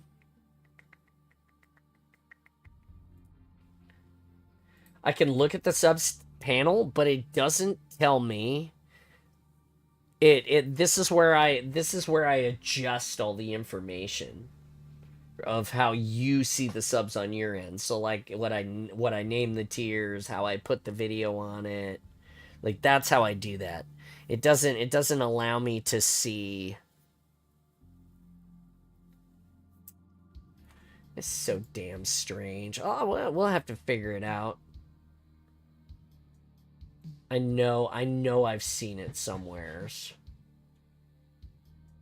I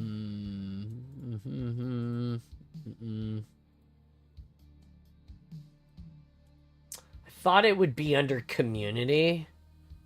But you can go under community. I can go under community and find the followers list. I wonder if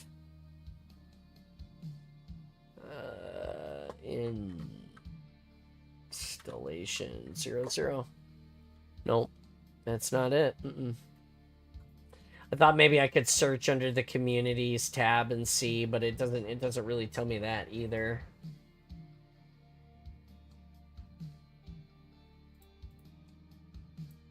Nope. I'll have to go look at it and see where. I'm sure there's a leaderboard somewhere that I can add. I'll try to put it back on. That's interesting to me. I'm sort of sad that I don't have it for you. Anyway, the Kraken won last night in overtime, 3-2. That was really cool. I was happy to see that. Kraken needed to win. If we get one more win, we're right back in the playoff hunt. We're only 1 point out of the third place for the playoffs in our side, so that's pretty good. I mean, we're still pretty early in the season. And, yeah. Other than that, I got no other sports to talk about. Most of my Christmas shopping is already done. I'm hoping that you guys have gotten your Christmas shopping done, or at least started it. You know how expensive this gear is, son?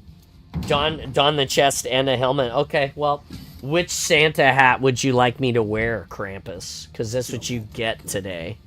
You get a Santa hat. You get the one with sequins or the furry one. I showed them earlier. Then I'll put my chest on for you. Just give me a second. I'm gonna stand up. I'm gonna stretch. I'm gonna drink my cup of coffee. And I'm gonna put this chest on. Oh. And then we're gonna play some Halo, Kevin. You ready?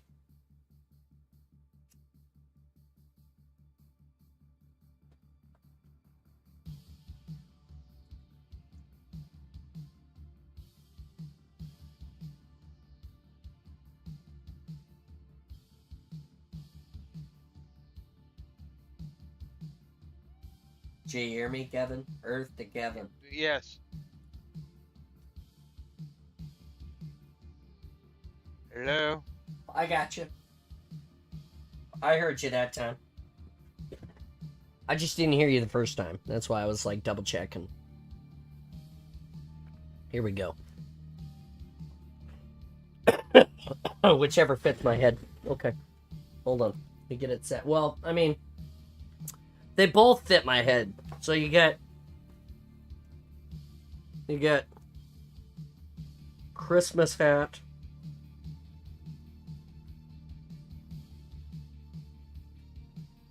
Like this, see? You get Christmas helmet.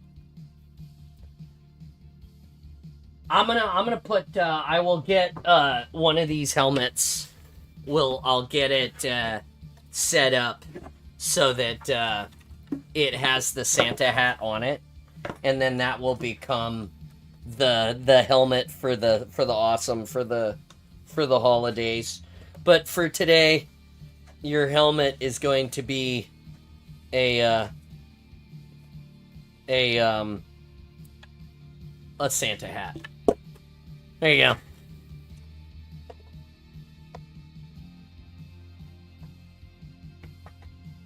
Sweetness. Are you ready for my sweetness? Oh my god, that takes me back.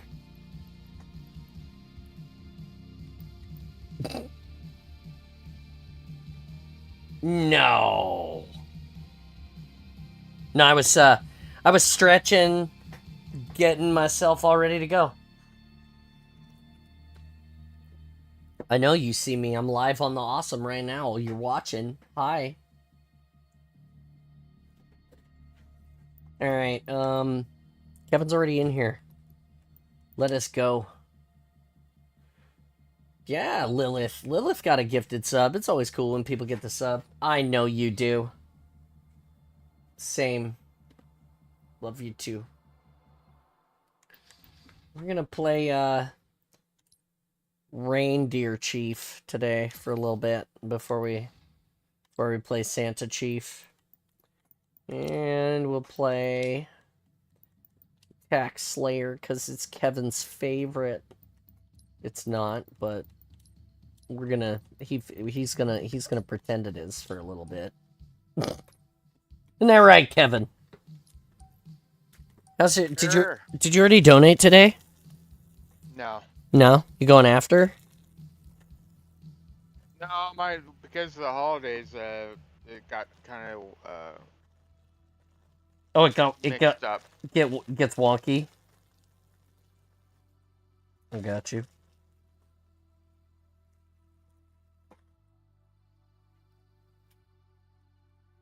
Okay, I'm gonna eat this fortune cookie from my Chinese dinner last night.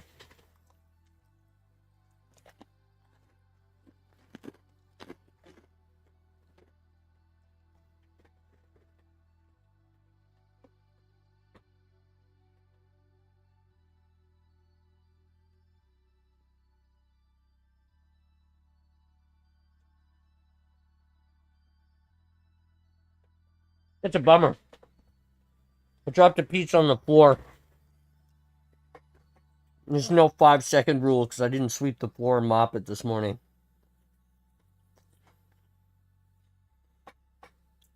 The fortune says you have the passion and ability to accomplish things both great and small. In bed.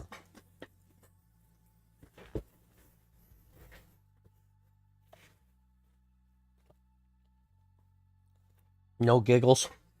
The other part that I want to point out here is that they have gotten lazy. There are no longer Chinese phrases on these, or lucky numbers, or anything. And if I'm honest, this is not really a fortune. This is like a motivational sentence.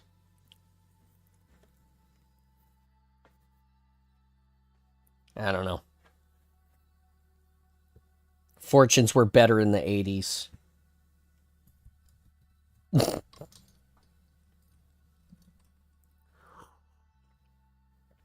Hey, Woofy. How's it going, buddy? Sorry we've been off of YouTube for a bit. We've been on the Twitch instead.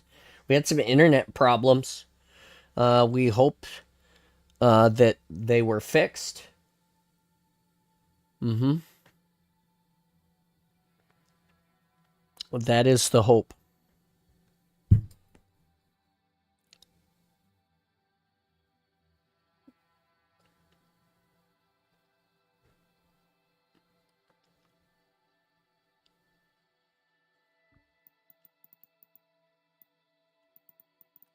I need to find, if anyone out there knows, I use gamepad's, gamepad viewer for the, controller on the screen.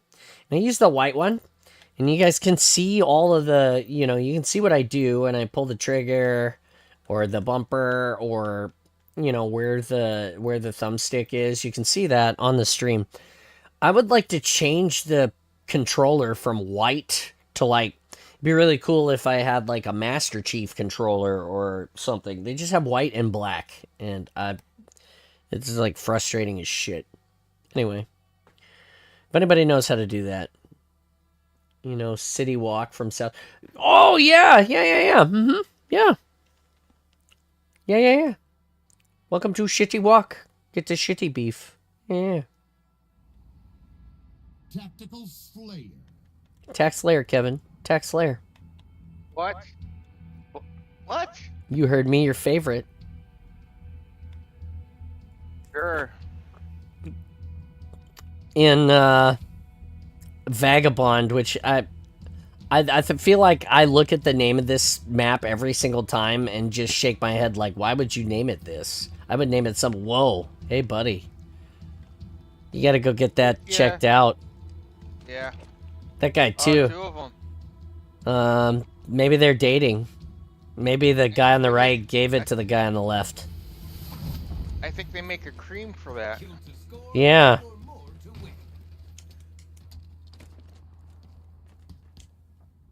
One underneath me.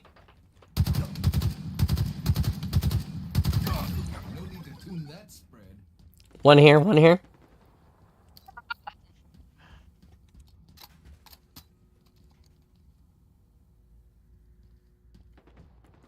No eyes. One behind me, on me. On you, Two on Roger. me. 2 on you, Roger. Critical says they're dead. Double kill. 2 down on me. 2 down on me. No eyes. No eyes. That's nice. I love shooting somebody and not having them die.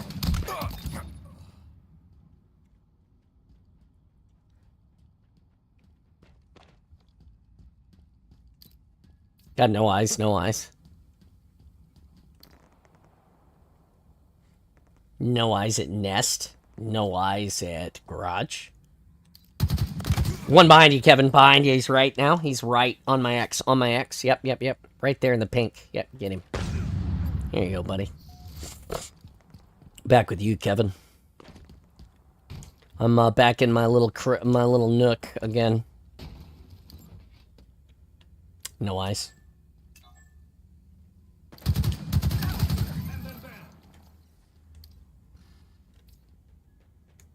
No eyes, Kevin. No eyes. I got one fighting in nest with our teammate.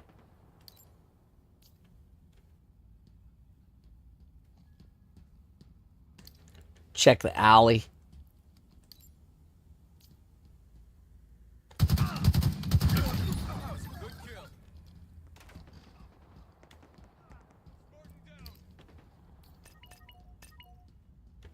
Did you get him, Kevin?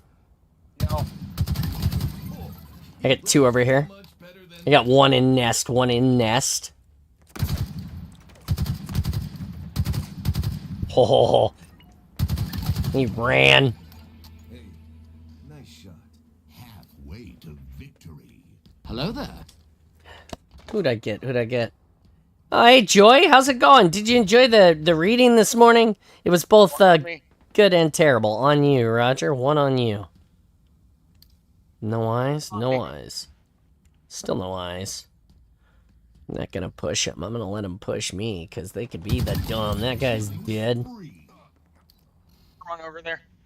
Yeah, still one, no eyes. Nest is dead. There's a guy at ramp. There's one on me now at ticket booth top. Ticket booth top.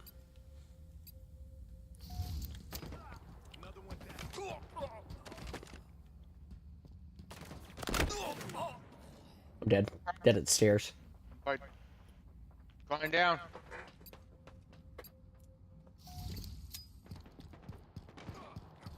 Center, center.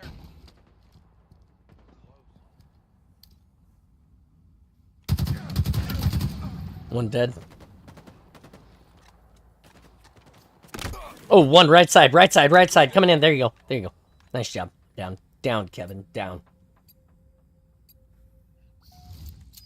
Still now, I just got off the phone. Nice. Well, I'm glad it was nice. I felt like today was a little tough.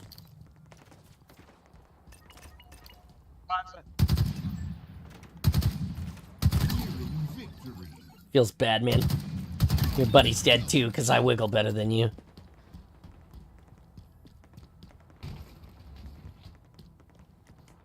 In my Santa hat.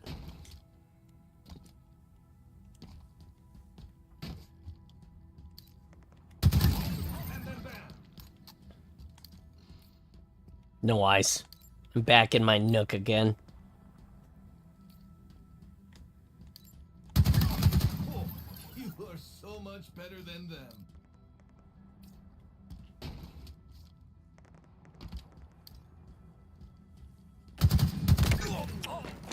Traded. I'm down.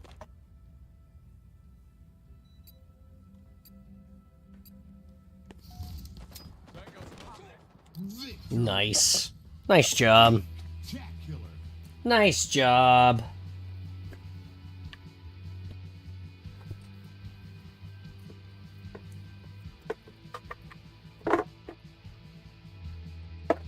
Oh. Assists in a tactical game. That's just sad. What'd you say? 4 assists in a tactical game. That is just sad. You gotta shoot better, Kevin. I mean, you still were 12 and 6. That wasn't bad. You still carried them. I carried you. You carried them. It works.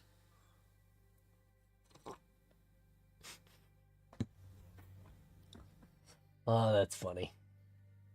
Yeah, it's funny. Good job, Kevin. Good job. I'm gonna move you guys up a little. Like, That's just the system not wanting to give me headshots when I'm throwing bullets at them. the system just saying, nah, Kevin, nah. Okay. I mean, I could have been better. I was only at 30%. They didn't want to shoot me in the face. They were like, the Master Chief is dressed up as a reindeer. We can't shoot him. Can't do that.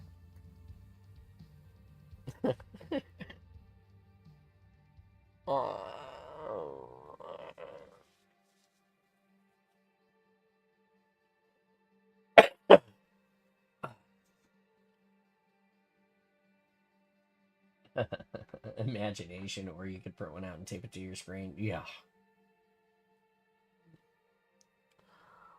You thought about joining Throne? What's up? Have you thought about joining Throne? What is that? It seems like it's the top service for streamers and other influencers to get items sent to them without revealing your address or anything. Oh. You can basically make your own wish lists from any site and Wow. and then publish that list, and then people can like click on it and buy stuff without. They can do it anonymously. You can receive stuff anonymously. Throne gets a little cut in between.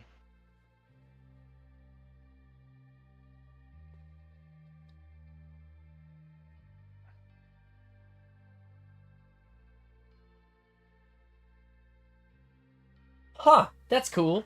Lex has one set up if you have further questions. Okay, well, Jimmy says Lex has one, so I'll have to check it out. And I was reading Nikki. Did you say they changed your office chairs and now you're changing them again because the ones that they gave you are shitty, so you're just buying new ones? Is that what you said? Am I understanding what you're saying correctly?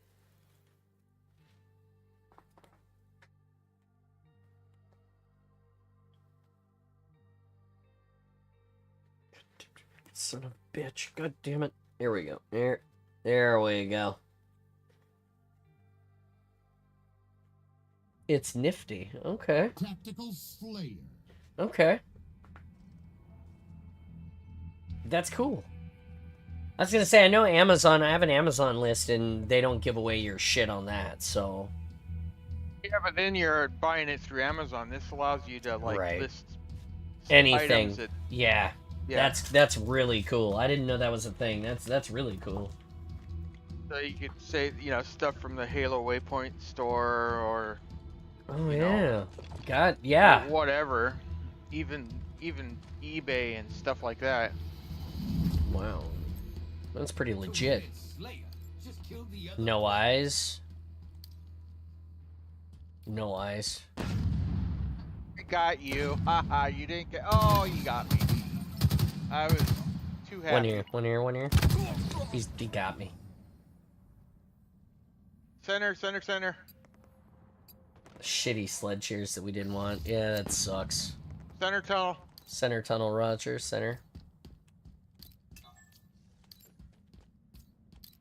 No eyes. Back wall 1. Back wall 2. Back wall dead. Double kill.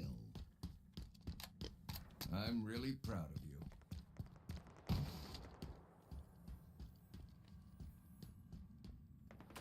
Oh fuck! Wanted security. Command. I got security. Okay. I'm gonna pop some tags. Only got $20 in my pocket.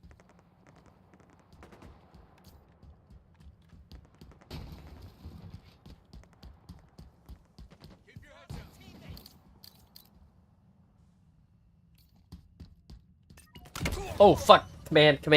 Still command.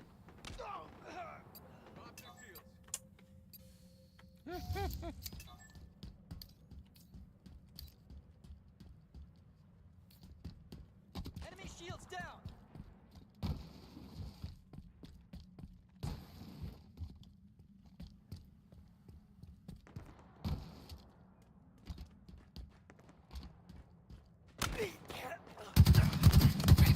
No fucking way. God damn it, I had that guy dead to I fucked it off. This one's still a command. Son of a bitch.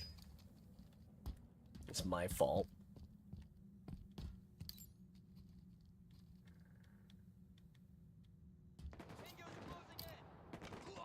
Oh, command still. Command got me. Roger, command. There's two in command. Yeah, Two there's in one back command. wall, one back wall.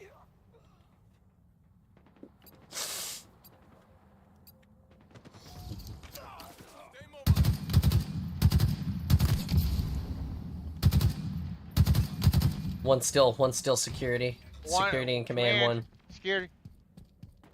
One at our tower, I think. No, it's our guy.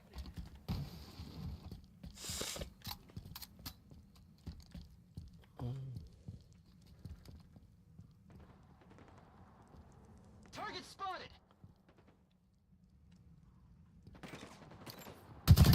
Critical says they're I'm down. I'm down.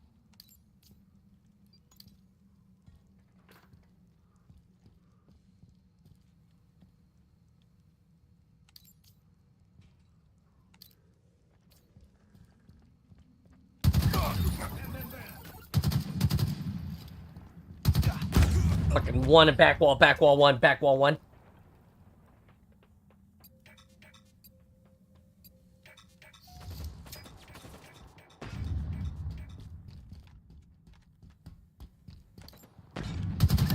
critical says they're dead. One middle on me. One middle on you, Roger. Right, he's down. Stand, Roger.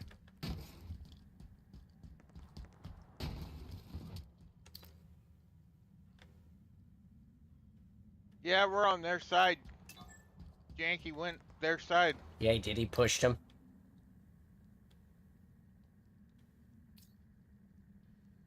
Yeah, now there's two over there, so...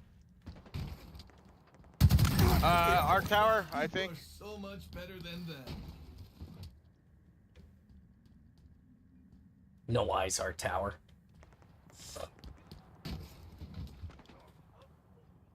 Jinky's dead.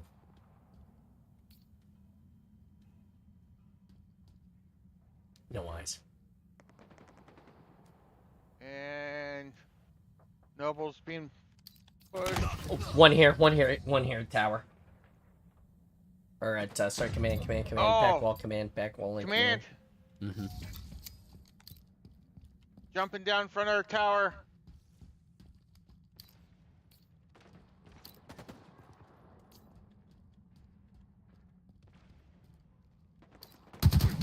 Back wall, our tower. Yeah, I got him.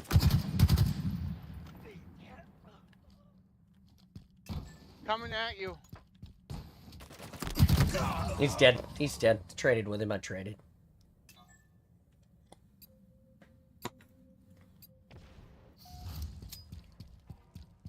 In my sights. Center. Victory. That was a nasty snapshot. On our, Oh, in front of our tower, one in front of their tower, heading to command.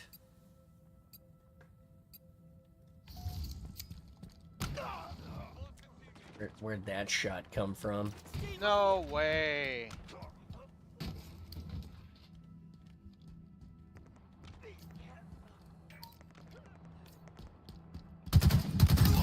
Boom Legion. Wow. Mid is down.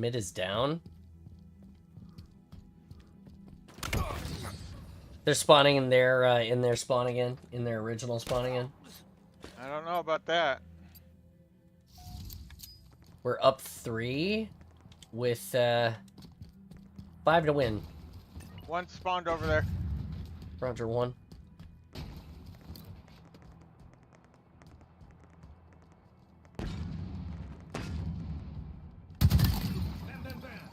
There's one over here somewhere. On our No eyes side, on him. in the middle.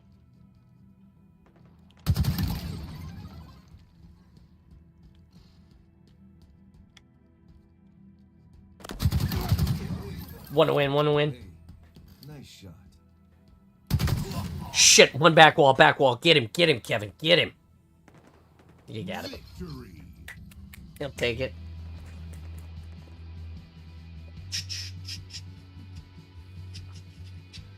I love it. I love the Halo music. It's pretty good. Can't wait to be at the Halo Fest concert next year. We got tickets to that. I'm so excited. That sell out finally yet? Yeah, I'm the gonna- only thing that's available is still 80A seats, so... Oh, 80A seats. Okay, so it probably won't officially sell out then, is basically what you're saying. Well, For every... Tashi, yeah, go ahead. Tashi posted a thing about an hour ago saying that it's 90% sold out, so... I think it was tilde 90%. So yeah, it's basic. It's sold out.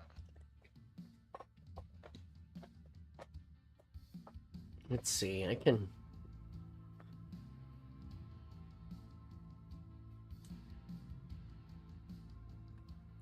It is.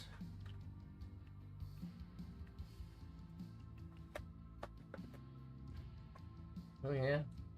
I'm looking at it right now. Oh yeah. Everything is sold out except Like founder level ADA seats in the back. Yeah, it says PL2. Yeah. No, the founder level is sold out. Now drink your drink. No, there is one seat in the founders level remaining. Every other seat is seat is gone. No, it's one. There is one seat right here in the founders tier. Oh yeah, it does. It says it's wheelchair accessible. It is the only seat still available according to the map. It's crazy. It's crazy. If you missed it, every seat is now sold out. Except that one, if you're a wheelchair person. Well, it's ADA, it's not just wheelchair. Oh, okay. And GA, you can still buy GA. It gives me the option to buy one more. Or, sorry, it gives me the option to buy 5 more, because I bought 3. But I don't know why I would buy any more GA admissions. Well, if you wanted to do giveaways. Oh, yeah. If you wanted to draw eyes, that's a legitimate thing, because come closer to the event, more and more people will be like, I want it. Because more news is going to be coming out about what it's going to be, and as those monthly or weekly updates come out and they announce more and more, it's going to be giveaways. I hadn't thought about that. That's a hell of a good. It's a hell of some hella good ideas, Kevin. I will consider that. That's cool stuff. I was watching Tom Legendary, right? Yeah. And I came up with something that would be hilarious, because he was like playing some games and grunting a little bit. Yeah. And I was like, what would that would make a really funny Twitch thing, is like pay X number of points, right? You can't speak, you can only grunt for a game. Oh my god. That'd be so hard for me to even accomplish, because I don't know about that. That reminds me though, go ahead. Call grunt only, or grunt talk or something, Yeah. I got you. No words. You can only grunt reactions.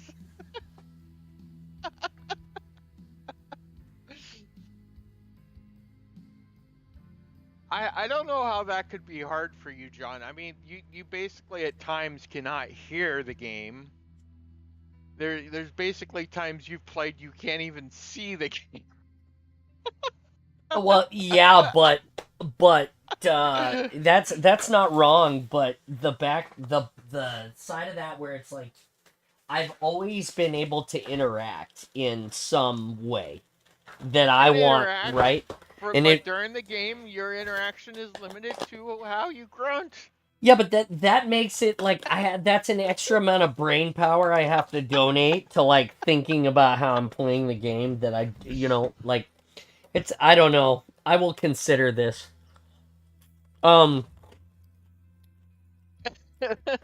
Hey guys, check it out. I have to talk about this. You have until Friday to sign up for the Extra Life tournament, which I am part of. We have 6 teams currently. It's Foam Forge's Extra Life tournament.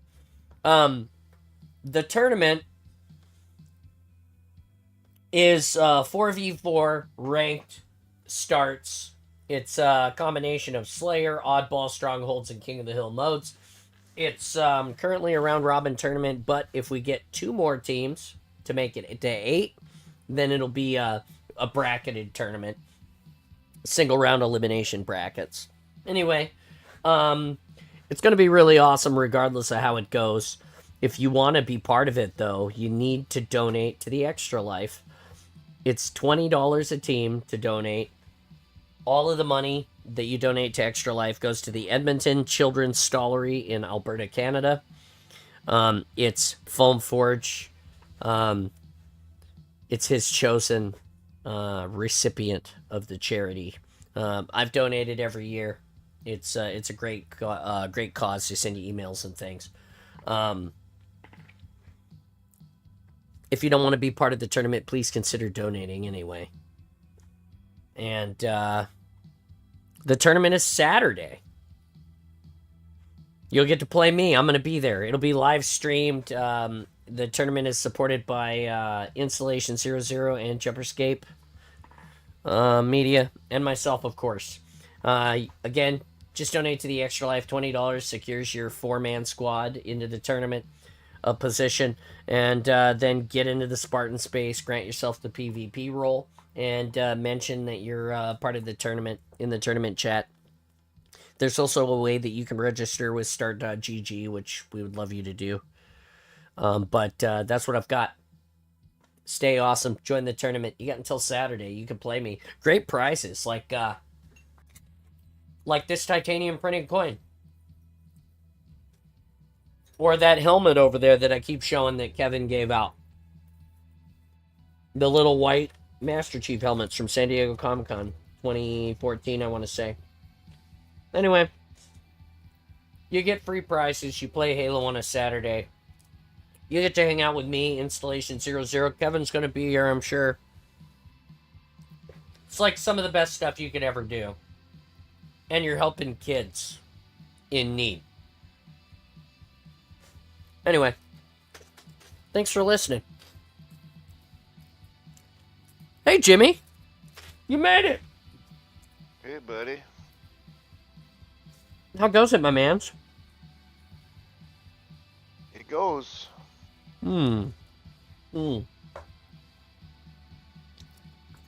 How was day night? Did you guys do anything cool? We played trivia, and then we drank. All right. Yeah, Jimmy had a rough morning. Did you win at trivia? No, Oh. not at all. Damn it.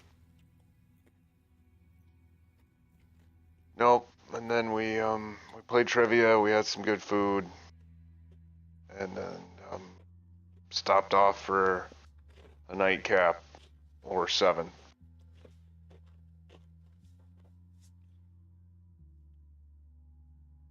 So let me understand this correctly. Mm-hmm. You went to trivia for beers, At a bar. for beers and dinner, and that was just the primer for the second bar. And the 3rd, and the 4th, and the 5th. So Jimmy and Joy went pub crawling last night, is what they're basically saying. Yes, we did. Okay. It might have been 7. I don't know. Sounds like an expensive night. It was actually not that bad. Living in Wisconsin, we drink. Everybody here drinks a lot, so the drinks are cheap. Yeah, no, actually, I think the total alcohol bill for drinks and dinner, food was about as much as the alcohol was. Drinks are pretty cheap up here.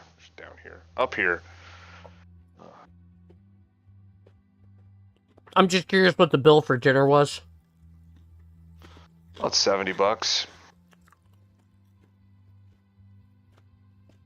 For two? pizza Mm-hmm. for a pizza and an appetizer.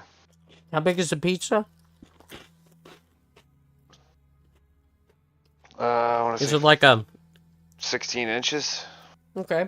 Bigger pie? Big pie? Yeah, yeah. That's what, Well, 8 pieces, 16, 10 pieces? How many pieces you they got? cut them into squares, so 24. But if you sliced it into like pie pieces, it'd probably be closer to 14. Yeah. Did you just say Yeah, they cut them into squares, so people who don't like to eat the crust don't have to. the square hole? The Yeah. the square hole. The pizza goes into the square hole. Are you talking like regular crust? Or are you talking deep Thin dish? It's Thin crust. Sausages, mushrooms, ranch, cheese. People, See now. just Four eat drinks the... on that bill. Like- If Joy wants to out me in chat, like there were 4 drinks on that bill too. Was it 4? Did they not charge me for my extra Bacardi and rum? Or my Bacardi and Sprite? Oh, okay, it was more than 4 drinks. Oh. I had at least 3 All right, Joy, doubles. Joy, in the chat, tell me how much just the food costed. Just the food and one drink.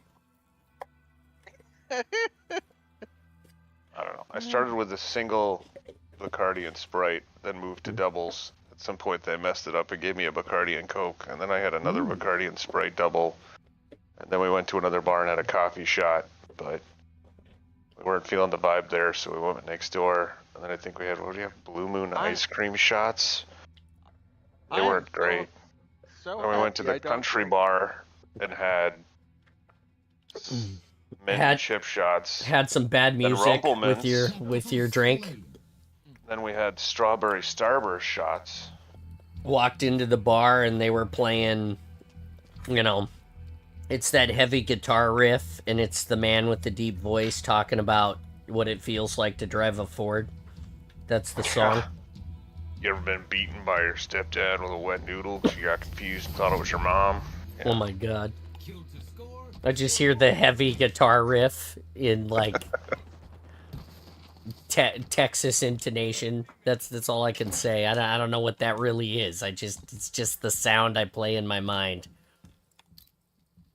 Gotcha, bitch. That's what it feels like to drink too many shots. Oh, Red, bottom. Red bottoms. He just doubled us. I just killed him. Yep.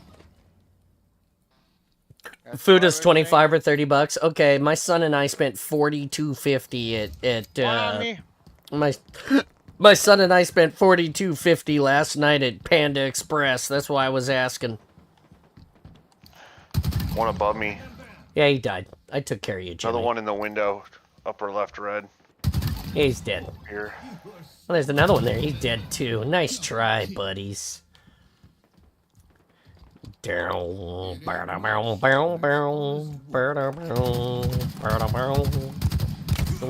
there, Jimmy.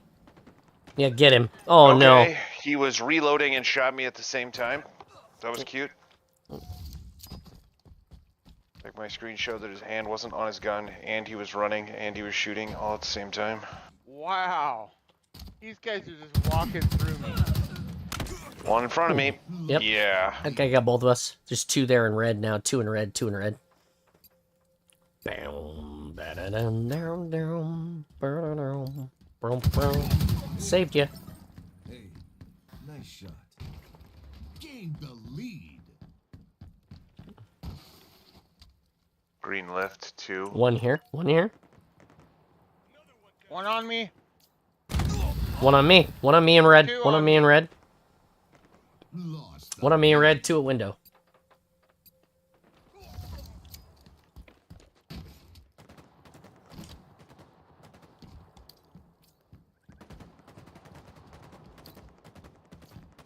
gained the lead.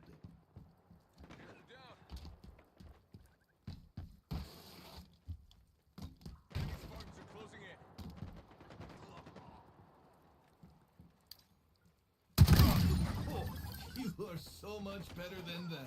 One in front of me in red. Yeah, still one in red. Still one in red. Two in red. Two. One. Two in red still. Pushing blue spawn. Blue spawn 2. Blue 2, roger. Top middle. Blue spawn. Top middle. Top mid, roger. Top mid.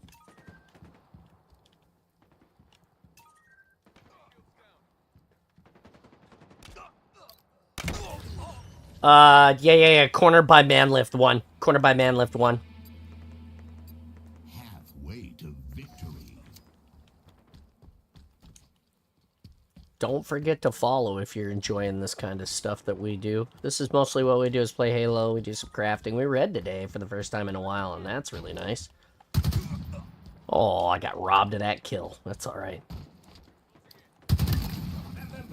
Oh my god. Get dick, the One douchebag! red going in the window. He's on my axe right now. He's dead. No, I fell off. Yeah, still one in that window. Still one.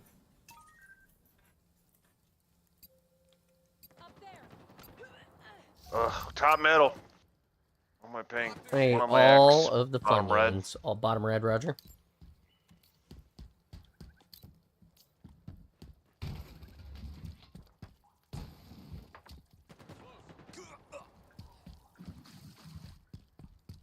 There's one mid-red. He's above me. Two top mid.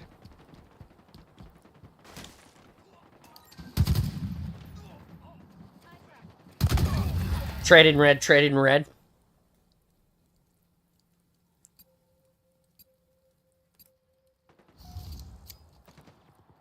We're up 5. 2 here on me. Okay. 3 on my axe, bottom red. One just tried shooting you in the back, John. Yeah, I saw him. Blue. Bottom blue. Going mid blue. Roger. Going top blue. Roger, top blue. Another one down. One up here, one.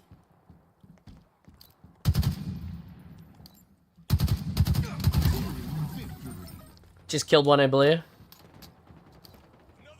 Top blue. Top center. Top blue, top center, aye. One here, one here.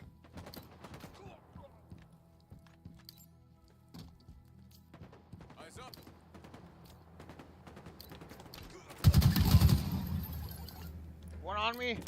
He's dead. Killing spree. Double kill.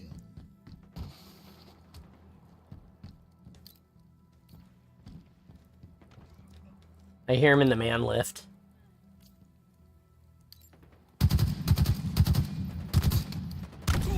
One right side push into red room, Jimmy. He's gonna push from the stairs in the window. Man Yep. left center. Man Got left me. center. Right side, red bottom. Right side, Now red he's on bottom, my roger. axe. Going towards Man bottom left mid. center. Pushing towards blue low. Oh, he got me. I don't know how he got me. I don't know how he saw me first. One of my X in blue. 3 to win.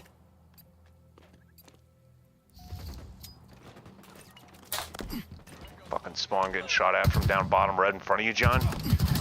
Yeah, he's dead. I took care of it. Oh, 343 chilies. Sorry, I didn't know you were a bot. Didn't want to end the world shooting a bot in the face. That feels bad.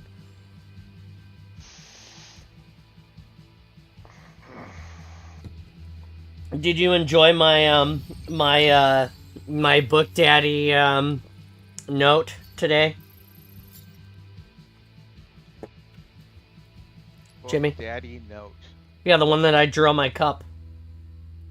Oh. Did you guys enjoy Yeah. my craft? Yeah, I actually gave you half a star out of 10. Well, a half a star out of 10. Thanks, Kevin. How nice of you. I can't wait to see what Kevin crafts. I wanted to give you at least a participation award that you actually did something. I see. A for effort, I see. Okay. I'm gonna reboot my coffee. If you're gonna reboot yours, now's the time. I'm gonna leave my headset here. No, I'm not, because I don't want to take my Santa hat off. I'm taking it with me. You can plot against me, chair. I'll be right back.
Alright, I'm back.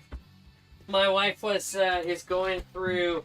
We've been cleaning winter cleaning. Summer cleaning, what the fuck? We've been winter cleaning. It's Christmas, so we going through the house, paring down stuff, getting rid of things, making things better. And so she's got the box of all of the pictures from our family, like from the ones that I have from when I was a kid, some of the ones she has from when she was a kid.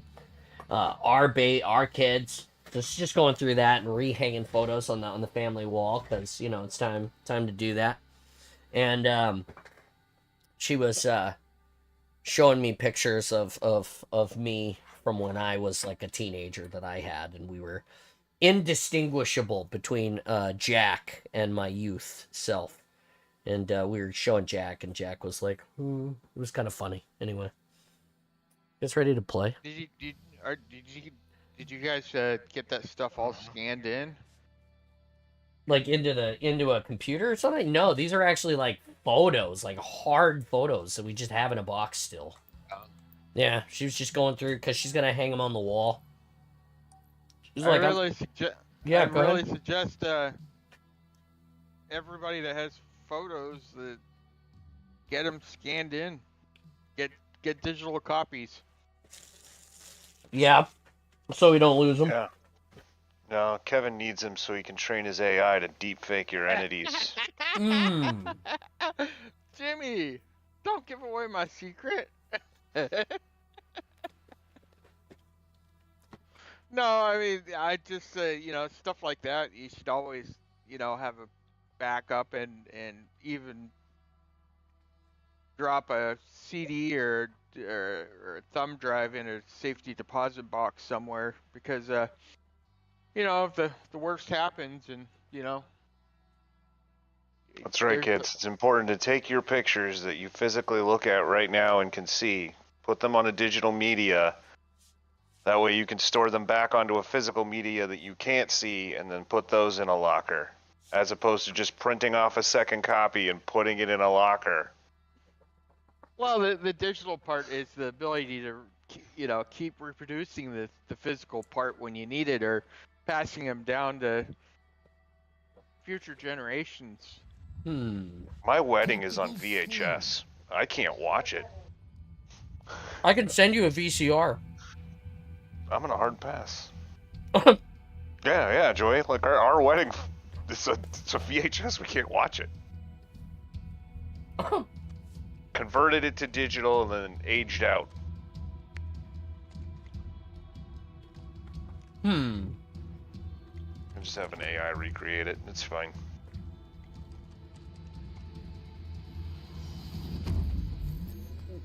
Videotapes or it didn't happen. Videotapes or it didn't happen. Oh my god. All I see is a track flashback.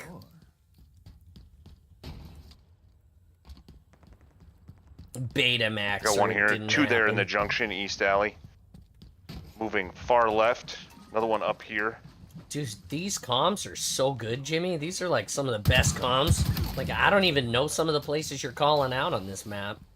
I'm impressed, sir. Thank you. The green area. The green. I got one in the dew. I got 2 on me, 2 on me, 2 on me, 2 on me, Jimmy. In the dew goo. 2 back here. On the wall. Second level. Up in the corner.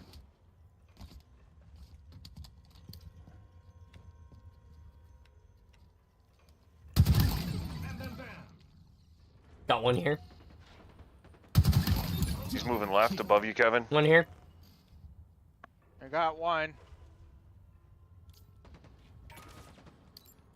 One there. Oh, God, that's dirty. Got one AFK right here. In the load zone. Oh, my God. Keep spawning them on this side like ducks. Like... Oh, fuck. One to your right, Kevin. He's in that spawn to your right. I can't shoot him. Oh, in this. To the left of me. To the left, to the left. Nice shot. Everything you own in a box.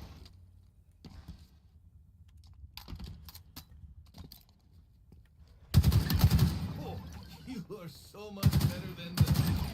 God damn, feels bad, man.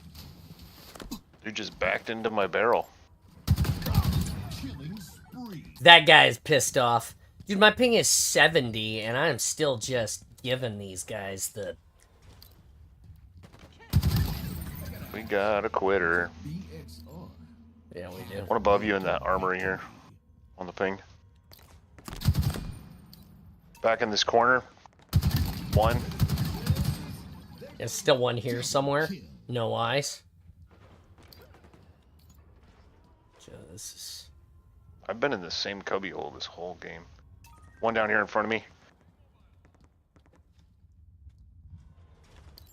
If I could hit my shots. One there. Hey, Missed him. nice shot. One over here. Killing frenzy. Oh, buddies. Dude, I literally warned you he was over there. I'm still alive. I'm just... No, I was talking to the rando. He walked right into the enemy. after I Oh, pinged it. Sophie. Oh, buddy. One here running. Nearing victory. Leaving my cubby now.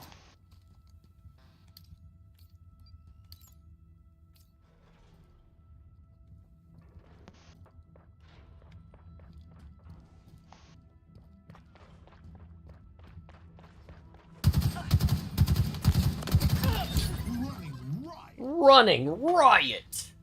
It feels so bad.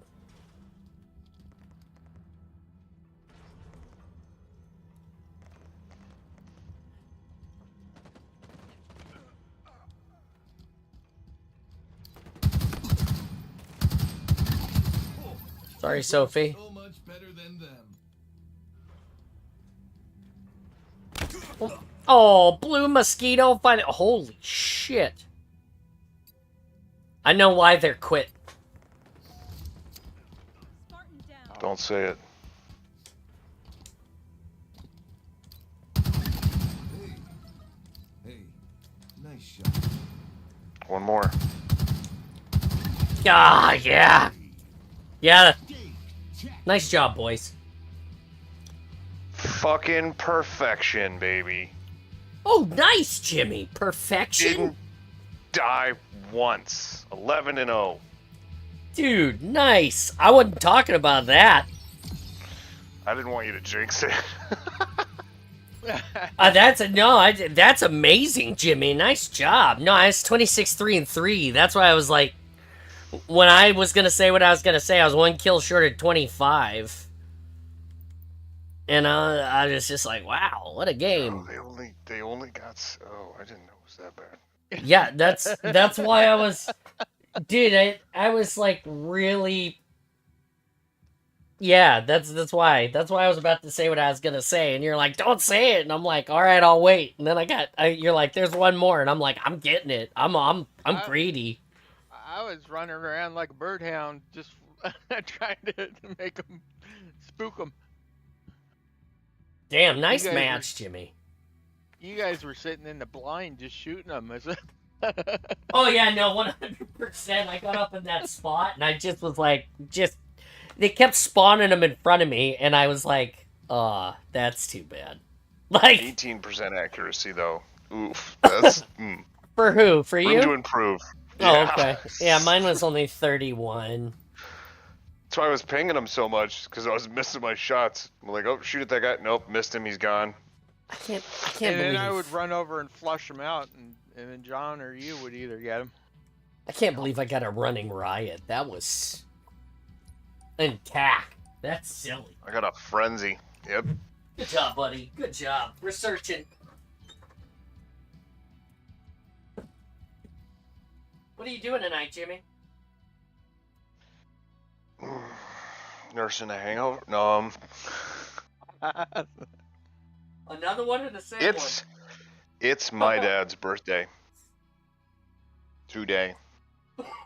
So I'll either be eating dinner with him, going out to have a beer, or I don't know. That's if he wants to do anything or if he wants to wait for the weekend. I'm not sure.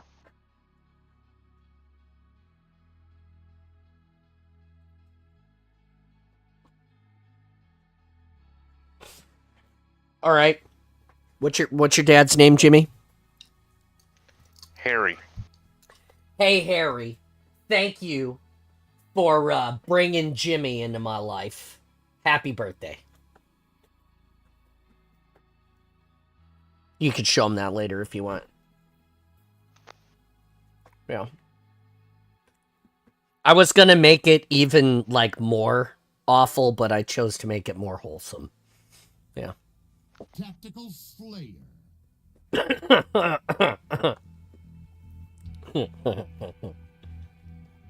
I wish it made noise when you shoot the gong. Who, me? The like gong hanging on the wall in this. Oh, map. I thought you said I wish you made noise when you shoot the gun. No. What? Did you basically thank Jimmy's dad for not? No. yeah, that's exactly what I'm saying. We're not going there, Nikki. That's why I kept it wholesome.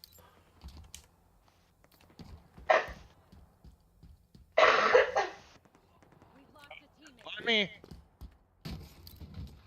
He is top center. Low mid. The fucking two here. I got Sorry, one. mid. Two here. I pushed and I got two on me. I'm down. I traded with one. Lost the lead.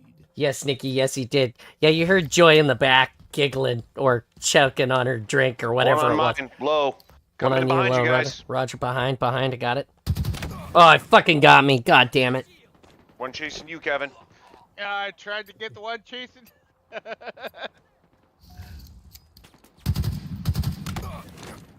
Oh, behind the fish tank. Good job, dude. I didn't see that. I did not see that coming. He's still back. There you go. I don't know how he shot me. I'm staring at the side of his head. Got no eyes. Got one here. Low left red. Oh, fuck. On me. God, I can't get that. I can't even clinch a shot on these dudes this time. Come on, John. Yep. I saw my teammate get shot, but now I can't find the guy. Alright, there's one left side of me, one in the mid. One in the mid at pillar. Upstairs mid. How's the feed today? Is it stable? Are you guys enjoying it? Has there been any issues? On both YouTube and Twitch, I'm curious. I'm gonna continue to adjust it and try to make it better. I'm just... No eyes. That Never mind, feels shot bad. Big Juan jumped off the map and got himself killed. No issues with Twitch that I've seen. That's good. One above you, Jimmy. Got him. Two. Gained the lead. Oh, you guys are pushing blue. Okay, that means they're gonna spawn red then. Zach is. I'm just trying to stick with him.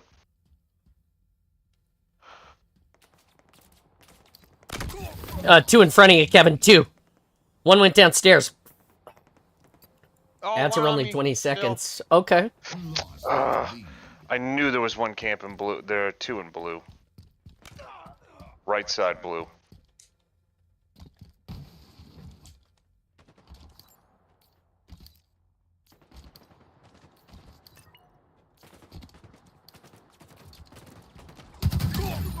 Blue's down over here. Big Juan just died. And his buddy took it in the face too. Better than them. And his buddy. Oh, that's a bot. Feels bad. Oh, one on me in the pit. Blue pit, blue pit, blue pit. Down there. Two in blue pit Again, now. with the absolute lack of accuracy. One bottom middle, right in the middle by the coming out. Top He's left coming blue as well. He wants the world to know. That guy. That was bullshit, dude. I'm sorry about that.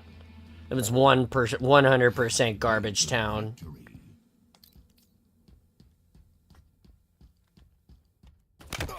One in blue base, in the back of blue base. Coming out of the left side of blue base. Right in front of you, Kevin. Two Two of them on me, on two of 'em. one at fish tank, one at blue basement.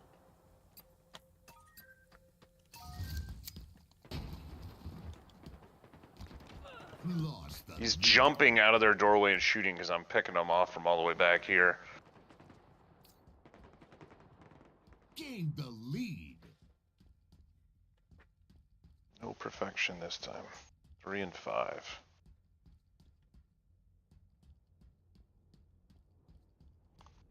Low middle. Low middle. Roger. Dead. They're dead. Cube.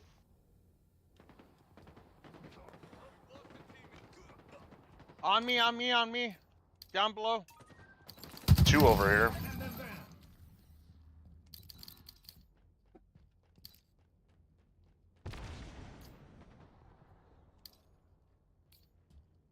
One over there. Fix your damn Blue back. top. Ugh. Left blue top 2. Blue top 2 left, Roger. No eyes. Still no eyes. No eyes. Yeah, no eyes. 3 over there. Got one. Zach's Got just one. going right onto him. Yeah, he has got one. We're tied at the moment. Tied up. There's still 2 there. Still 2 there. No eyes on him, though. No eyes. They're definitely there, One but down, no eyes. bottom right blue. Bottom right, blue, Roger. He just ran me over. He's over by the fish tank now. One center. Killing Got him. spree. Red spawn. Red spawn, Roger.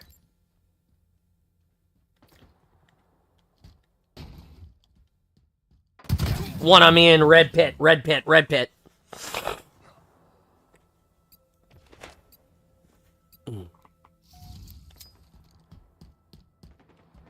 We're down 3 right now.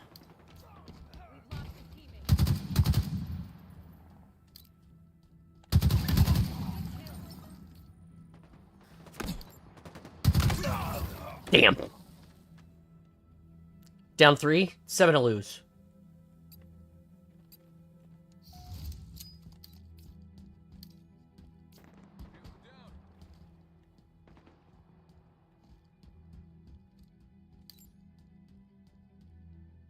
No eyes at fish tank. I'm looking at blue.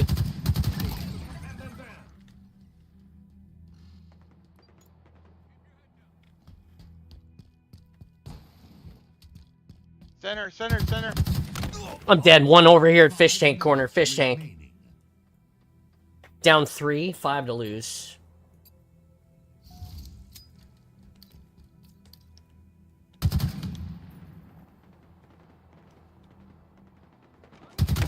One on me. Nice shot. That was like the shot of his life right there. You know it. He was like, I'm gonna do it. I'm gonna get this, and he did. Lucky ass. One top middle, one on my X. Blue right. You are so much Top better mid, than top me. mid. Gone, gone, gone. No eyes, no eyes. No eyes.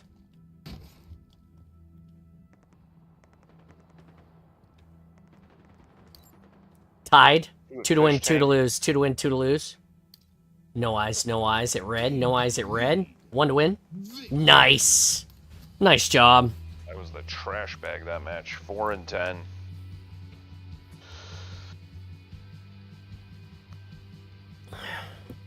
Still, it doesn't matter. We won. You contributed to greatness.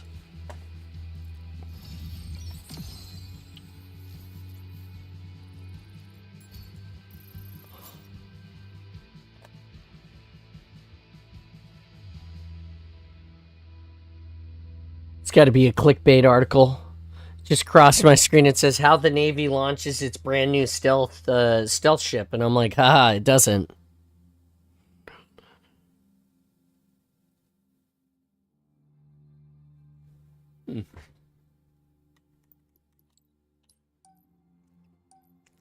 Apparently, NASCAR is going to settle with Michael Jordan for an undisclosed amount of money, and they're going to change the way that they do NASCAR.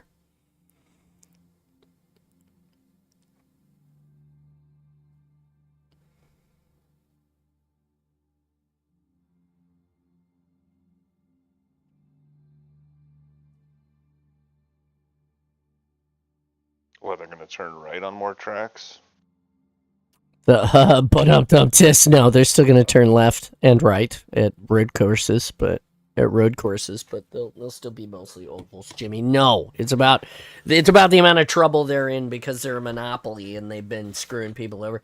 Rick Hendricks said I that. know what's going on. It's just Yeah, I don't understand oval track racing and how people feel that that's exciting. It's the most expensive version of tying a rock to a string and swirling it over your head.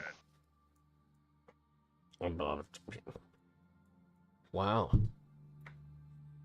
Dale Earnhardt Sr. was my favorite NASCAR driver, by the way, and Dale Earnhardt Jr. was my second favorite after Dale Earnhardt Sr. died.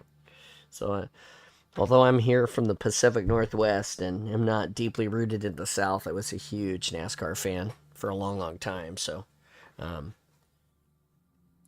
I enjoyed the left turns, the endurance of it, the drafting, the bump drafting. There's a lot of great things that NASCAR does have. And it's okay if you think it's boring. I don't think it's boring. I go beyond that and think it's pointless. And that's fair. I mean, when the claims to greatness that you enjoy about it are endurance, aka the fact that it takes a long time, and bump drafting, which is in effect saying we've made a sport out of LA style traffic at high speed by driving in a circle. I don't understand. I mean, yeah, I suppose that's Down fair. below, going to red. Going to red, Roger. I'm He's over in here red. corner. Got no eyes red, no eyes window, no eyes red. I got man lift. I hear it man lift, but no eyes. Top center. One down. The one at red on me. Blue top. Blue top, Roger. I'm at green. I'm at window. I'm going through the bottom to red. Just killed one in the corner. One coming to red underneath you, Kevin. Oh, 2 in red. One behind you, right, John. Oh shit! 3 here. 3 at red. 3 at red. I couldn't clutch that shot. One on my X, headed to window. oh, are you kidding? Yeah, one in window. One Salvador. One at red basement. Red basement heading back to blue. Down below.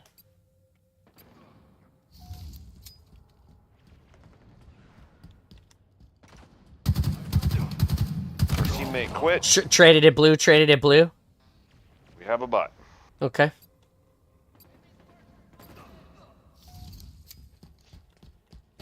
With you. Top center, top Oh, center, I'm he's with the next to bot. one of the pillars. With the bot, I'm in green. I'm at red window. Man lifts one. I just killed one at window. I'm at window ledge. They're pushing a window.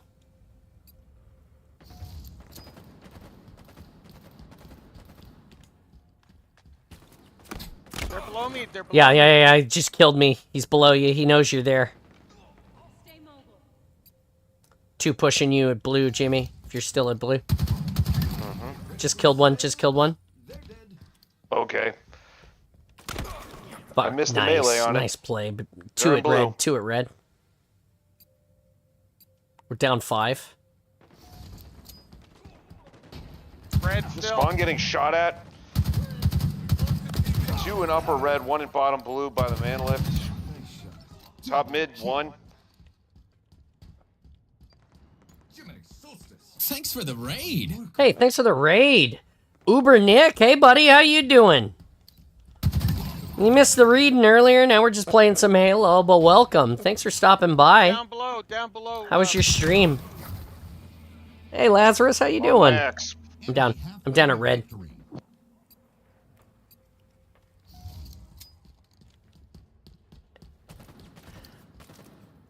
No eyes. Oh, one at green and man lift. Doid slop. So cool. One at red, one at red. 1 red, middle, going to blue. Blue top. Blue 2 dead at top. red, 2 dead red, 2 dead red. Blue, Roger, blue, 2 dead red, 2 dead red. I'm going to window.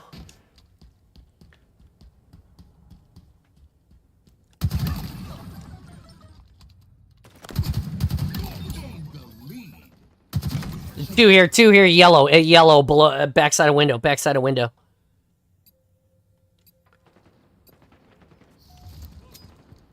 To the window! 2 on me. Oh, I can't believe that. 1 in red, 1 in yellow, going to window. Yeah, he shot me. Yeah, we're 3 tied. in It's okay, red. it's okay. It's red, Roger. 3 in red. Just saved you, Kevin. Yeah, I was fighting someone. Yep, I know. I killed that guy, too.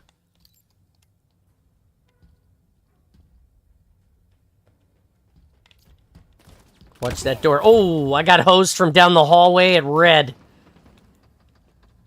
Bottom blue man lift. They're trying to pin us in here. The numbers are even at the moment.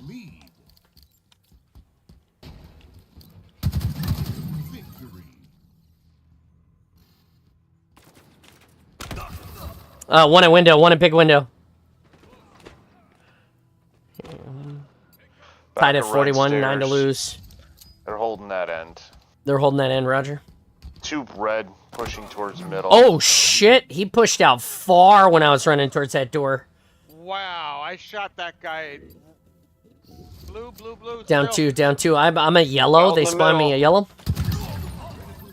The middle. Just They spawned me jumping a around. yellow between 2. I killed 1. There's 1 at yellow going to red. Down 3. 4 to lose. Down 3, 4 to lose, Roger.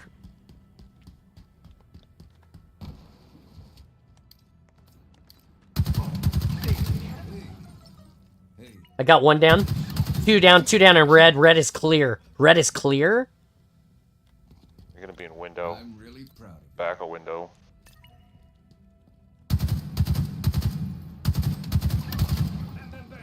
Two down, 2 down, 2 down, 2 down at red, 2 down at red. Down 1, 2 to lose. Down 1, 2 to lose. Center, They're at red center again, top, at red again, center at red top. again. Be careful at red. I'm down. They're pushing blue now, pushing blue. 1 to lose, 1 to lose. Still 1 at green, 1 at green. Don't push him, Damn, Kevin got it. Where'd you get, was that you, Kevin, that got it? That was Damn. Dan. No, it's me. Oh, it was the rando? Okay. Oh, 10 more? Thank you. Thank you, Nikki. 423. Look at you. 10 more gifted subs. That's what it's at, 15 for today. Happy Halo days. 63 viewers right now. Holy cow. Wow. Now drink your drink.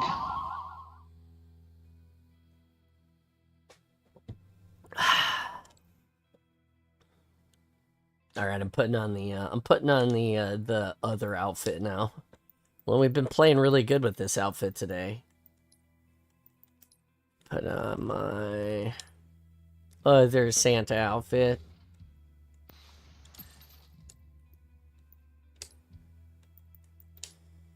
You guys want to play something other than TAC? Yes. Are you? Yeah. Okay. Kevin's like, thank God, finally. Although we've been doing pretty good at TAC today.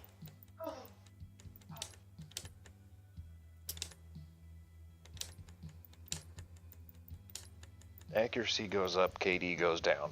So it's either like I'm a wild firing maniac and I get good kills, or I'm accurate and it goes pretty average. Now Laird doesn't watch ads, doesn't have to watch ads for a month. I turned the ads completely off to test and see how bad they are for you guys and how often they run. Knowing that I will get... I mean, if I'm honest, I've been running ads now for a few months to test it. Maybe the year. I don't think I ever make more than like $1 or $2 from the ads anyway. So, why run them?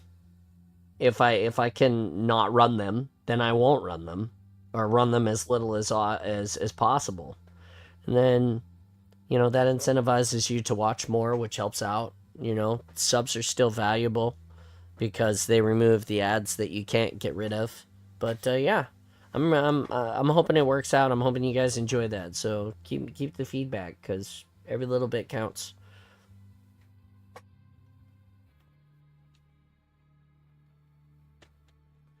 Didn't want your ass kicked, you shouldn't have stuck it out so far.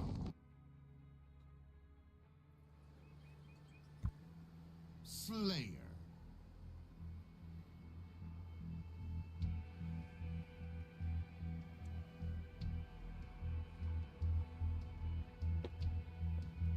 Thanks for being awesome. How are you guys today?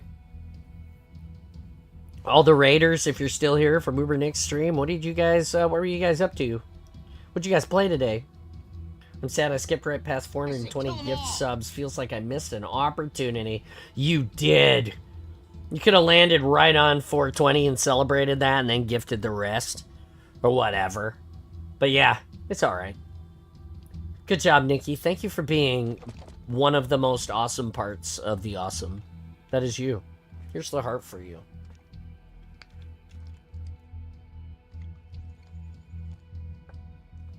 Here we go, boys. Oh, hey, he got the assignment. Old school simplicity. One for Overshield You ain't- and Ghost. I'm in the basement. Did they get the got ghost? Roger.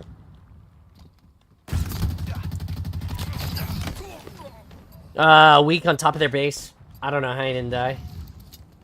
Ghost is Hit some disabled. Halo and then peaked with the Doids. Oh, okay.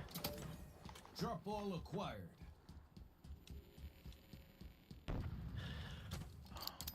Top Did you guys of play Big Team Overshield. Battle today, or top of OV? Roger, I see him. They're all over here by the Ghost. Ghost back up.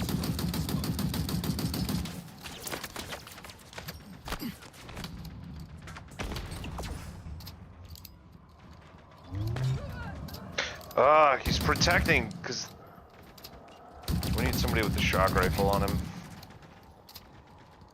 That's why they're pushing it. Yeah, there's grenades, there's shock rifles, there's...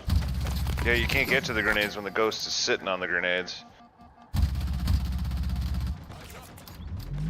Well, at this point, it's a dead ghost, so just put shots Fucking no into it. way. Yeah, it's almost dead now. There you go, Jimmy's got it. Back here behind the base. But it's weird, I got stuck on the base. It wouldn't let me off of it. Ghost is fried. Yeah.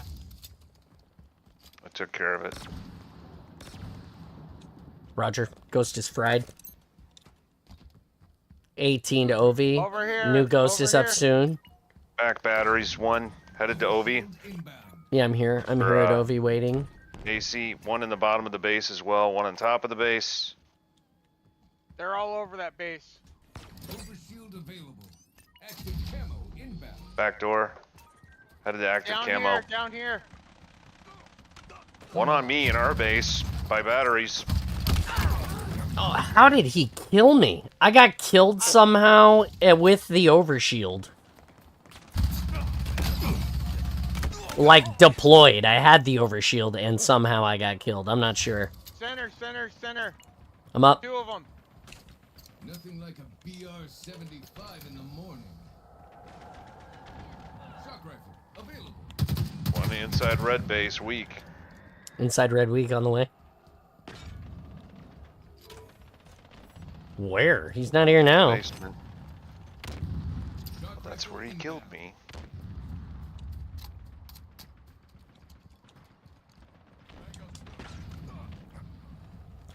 There's 2 in there currently. I'm dead. Damn. One's still in there, yeah? Oh, and they've got the ghost again. That's cute. How'd that happen?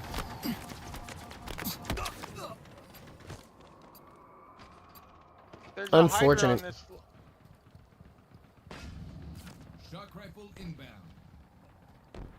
Ghost is almost dead. It's flaming. Roger. I got 2 on me in red base. They're just sitting inside. Never mind. Ghost is down. Not down. I mean, Ghost shot me down, is what I meant to say. Kevin's got dynamos. Overshield. Bottom of blue base as well. Enemy halfway to victory. We're down 10 right now. Ghost is hurting, but not still drivable.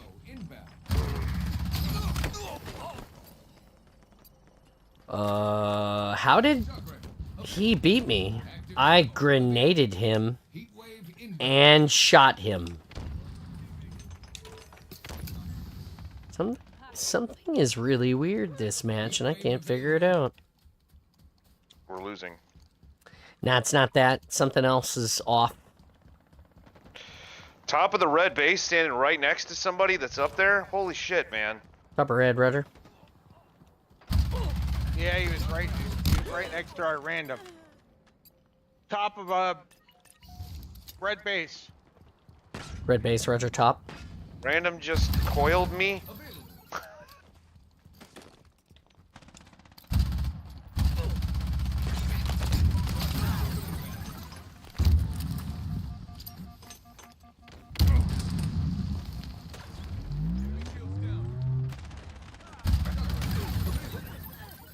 The other door, John. Double kill. Killing spree. 4 and 8. Triple kill. Yep. You just backed up and let Top me of take the blue, heat from top both of of them. blue. I killed 4 there, I think. Top of blue. Yeah, who do you think they were shooting at while you were killing them? I was recharging. They shot me all up first. I didn't know you died. I'm sorry. I miss you already.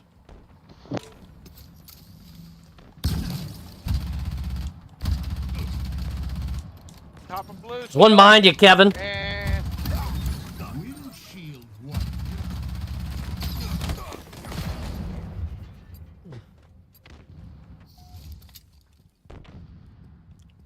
Damn, down 12?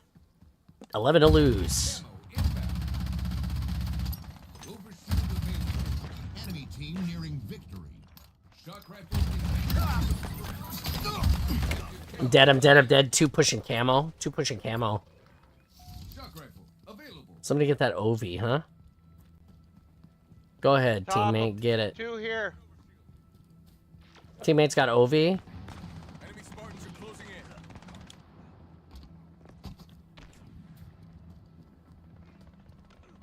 Coming to Kevin. Where are you, Kevin? What are you doing? I got one pushing me into the bottom of this base. I'm in the basement now. In the ice. Shock rifle inbound. 3 of them. 2 out back. I'm away to you, Jimmy. 10 down. Down 10. I'm 7 dead. to lose. Don't bother. 5 minutes remaining. Shock rifle available. Oh, fuck. There's 3 pushing me. 3. I'm egressing through the basement.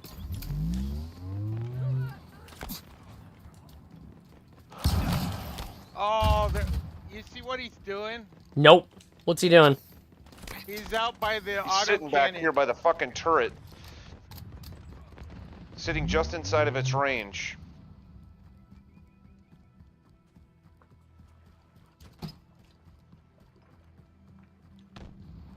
Teammates pushing him alone in the basement. Top of red. 2 to lose. Down by 15. Top of the blue base. Get in here, Jimmy. I can't believe that guy didn't die right there. Dude, we're gonna lose. One to Still top of lose. blue base. In my sights. Active camo inbound. Defeat. Yeah. That was terrible. Also, somewhat my fault. I was at the bottom of the feed, I believe.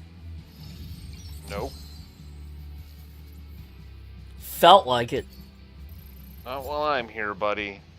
No, Jimmy, no. Every boat needs an anchor. Well, I should say every boat should have an anchor.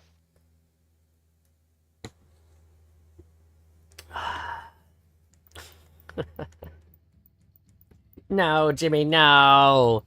We've got 40 minutes left? 40-ish minutes left? Yeah, 40 minutes left. It's been quiet today.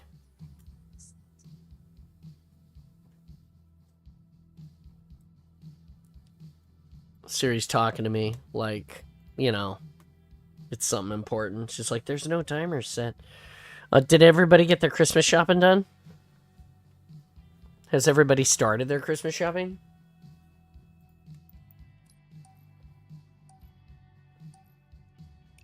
And Jimmy made a whole bunch of sweaters already. I'm assuming you're done, right, Jimmy, with sweater making? Or not sweaters, but scarves. My bad, scarves.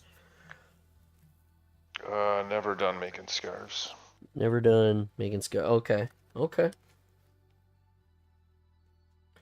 I look forward to the summer when nobody wants to wear anything I make because it's too hot. Jimmy, you should make a hat with a beard on it for the kids. Like one with like a mustache and a beard, but it's like a hat. Or just make the beanie hats with the buttons on the outside so you can attach the beard if you turn the hat inside out. Oh, that's cool. Mm-hmm.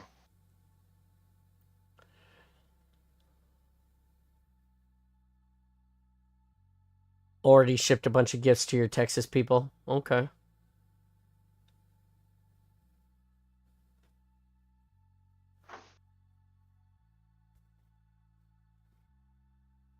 Did you get tickets to Halo Fest, Nikki? They're for sale now. Although you missed the concert tickets, they're all sold out. There's one wheelchair seat left. You can go buy it if you want. But yeah. They might be so upset. You're like, this is my seat. And you just like put a seat down. They're like, really? You're like, yeah. I'm going for sniper. They're close. SRS 99 S7 intimidation rifle obtained. And we just let him have rocks. Just killed their sniper rifle. Killed rocks. No, And I got the Rocks is meaning? Still there. Coming down. One in their behind man you. lift. John. Yeah. behind you. I understand. Fuck, I'm dead. They got sniper immunity. Overshield's on me, inner spawn. He's dead now. Did not. I gotta wait until my mechanic comes up with the build tomorrow. Top Yeah, that's center. true.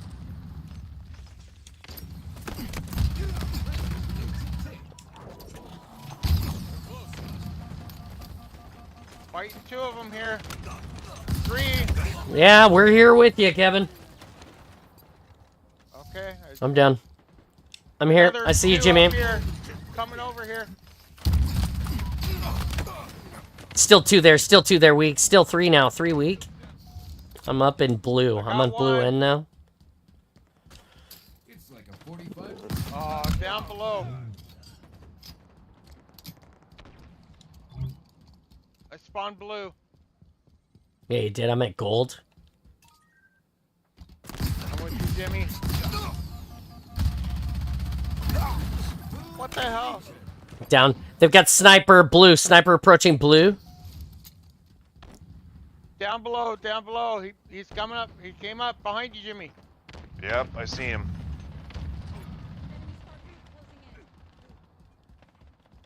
Being shot in the back here. Top center, top center. He's on rockets. Look at sniper rifle back, you dickbag. Weak on rockets. Got him. 2 down. 2 down at rockets. If somebody wants to push up and get him, 41 spanker. I will keep it. I'm looking. That was remarkable.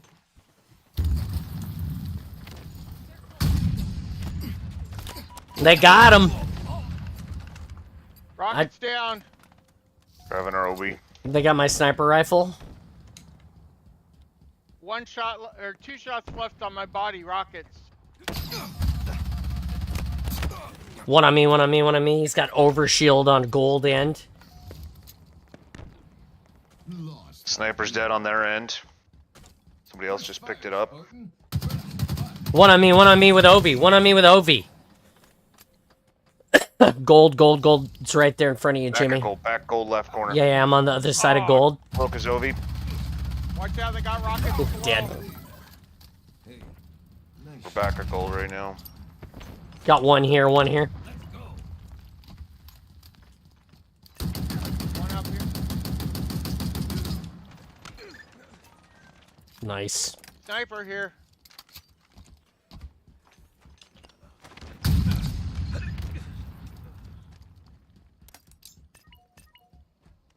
One over there. Sniper back left, their lift. Blue lift. He's down. Shot. Few. 2 down at there, rockets, 2 down at rocks. My sniper's on my X. One on me, one on me. Top center. They're on rockets again. Their sniper's back. All on rockets. I'm down, I'm down. One on rockets alone. One on rockets alone full. He's gonna get him. We've got power items in play.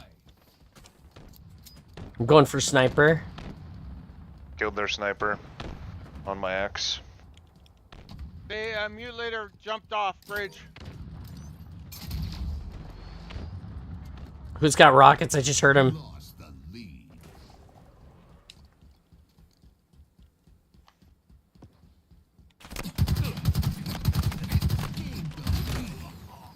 There is no fucking way that that guy just beat me when I had an overshield. Eyes up. Oh, there's unstable latency. Lost the 2 of Look them at here. that. 2 of them here.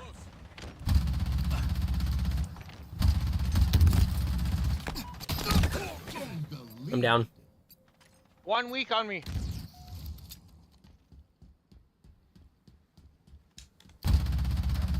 One blue, one blue, one blue.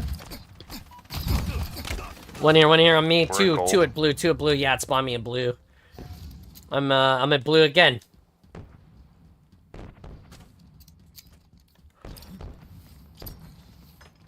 Back at gold 1. The On Ovi. me, on me, on me. Ovi's Two on broken me. back at gold.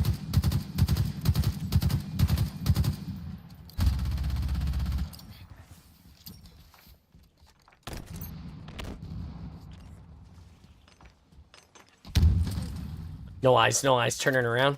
Top center, top center. 2 on my X. Just took the lift. 3. Enemy team nearing victory. Damn it. Needles over here in gold. I'm down. Down again. Needle's dead in gold. Power items on the way, Spartan. It's got me a blue. I'm gonna get this OV before I do anything. I'm gonna go for the snipe over here. Another one down. Power items on the field. Go get them. Top center, gold. Top center gold, Roger. Rockets, they just picked them up. Roger rocks. No scope. Off the rack. It ain't much, but it's honest. Hey. Nice Okay. 2 on my X. Blue. Opposite side from lift. Whatever the hell that's called. Cubby. I've got an overshield. I'm getting rubber band. Me I'm too. seeing Rubber banding. Me too. I got 900 and something ping Down. at the moment. 3 to lose. 3 to lose, Roger.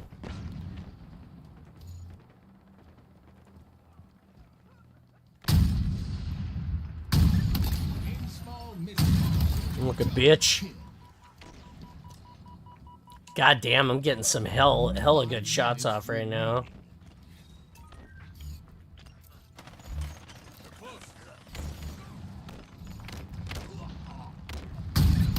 Killing spree.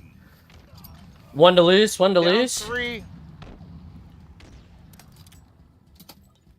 1 going for their OV. Gold top center. Oh. My teammate was not paying attention and just got back smacked. I could not save him. I watched it happen. I had unstable latency for the first time just then. I didn't see any frame drop, so I have a question for anyone watching right now. Was anything that you saw beyond the gameplay broken for the stream there? Beyond the gameplay. No, that's what I'm asking, because the bitrate is not choppy according to Twitch. According to OBS, I've lost no frames and I'm stable at 4,500 plus kilobits upload. I didn't notice, but I was working reports. Yeah, obviously. Thank you. I'm just wondering. Anybody who was paying attention. Joy says you froze for about a second when you had the 900 ping, and then it resumed. And then it resumed and it I was watched Rubber fine. Band a couple times. In the game? Yeah. Okay. When you came up that ramp at the end there, after you grabbed the sniper and you were walking backwards towards Yeah. me, yeah, you hopped from the ramp to the back of the room, back to the ramp. Yeah, I felt that That too.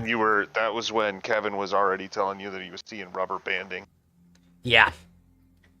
It's crazy because I don't know if anybody got a clip of it, but I got some nasty sniper kills in the last, 2 minutes. And it was I'm surprised that I got any of those shots with the rubber banding going on, to be honest. It's craziness. It's crazy town. I'm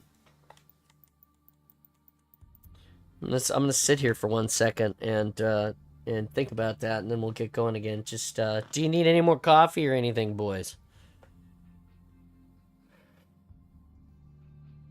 No, I'm good. Take your minute. Okay. What are you guys doing the rest of the night, Jimmy? You guys hanging out? We golfing tonight? We playing golf tonight? I don't know. I'd like to. I've been trying to for the past couple of days, but things keep popping up. Yeah, power outage last night. That was bullshit. For everybody that didn't know, I got off the awesome last night. My power went out at 5:30, and it did finally come back about 8:30. I was able to watch basically the last period or so of hockey and hang out in the Discord for a little bit. But, yeah. Anyway, Jimmy, you were saying? I know today after the awesome, I'm probably gonna run out, get some coffee creamer, maybe visit my dad, say happy birthday, that kind of thing. Oh, that's right. Happy birthday, Dad. Yeah, and then likely, I don't know. I got some laundry to fold. The excitement of being 40. I look forward to folding my laundry. The excitement of the M40. Hold on a second. Yeah, yes. Yeah, I fold my laundry with an M40. We have one of those around here somewhere. I just wrap all my clothes in firearms, and that's how I keep them all fresh. Smelling like gun oil and freedom. Oh, man.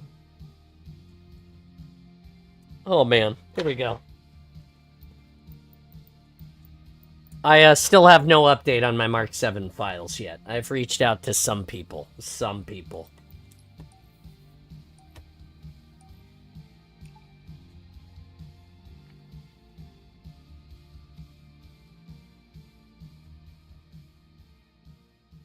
And you're going 3D print? Yeah. Yeah. This is the only way.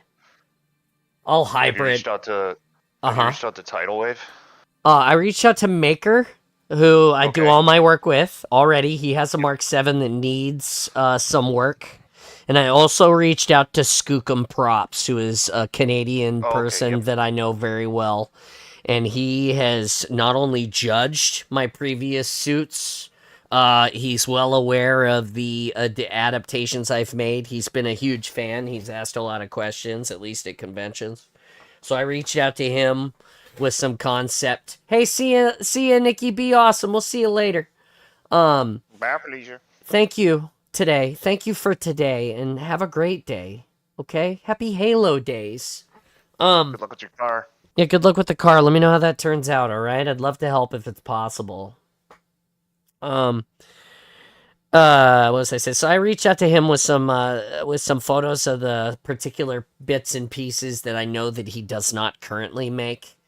And I asked him, I said, would you be willing to make these with the necessary adaptations that I have created, you know, my brackets and my clips and stuff like that.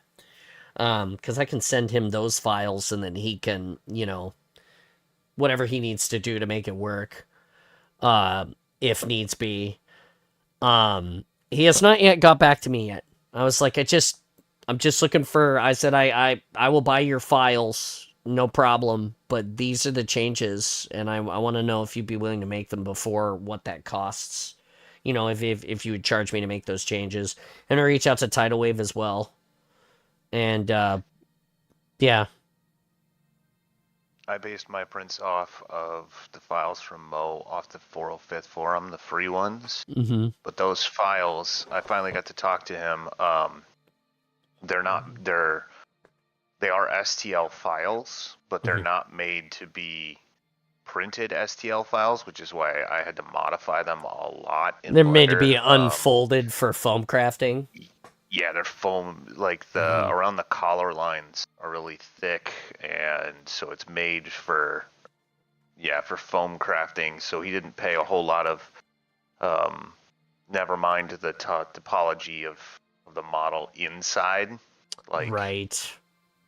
it's built to have depth for fitting, Mm-hmm. not for a reduction of weight on 3D prints. If you printed them the way he has them in there, it'd be likely the same as like the 60-pound chest piece.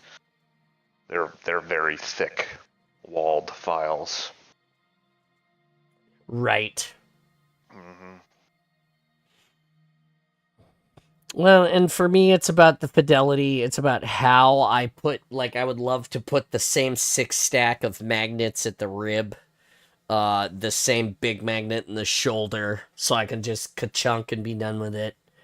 There's a lot of things that I want to carry out of the Master Chief suit into my next suits, so that, you know, because all of that stuff that we've done is all improved the fitment, the wear, the motion, like everything for me.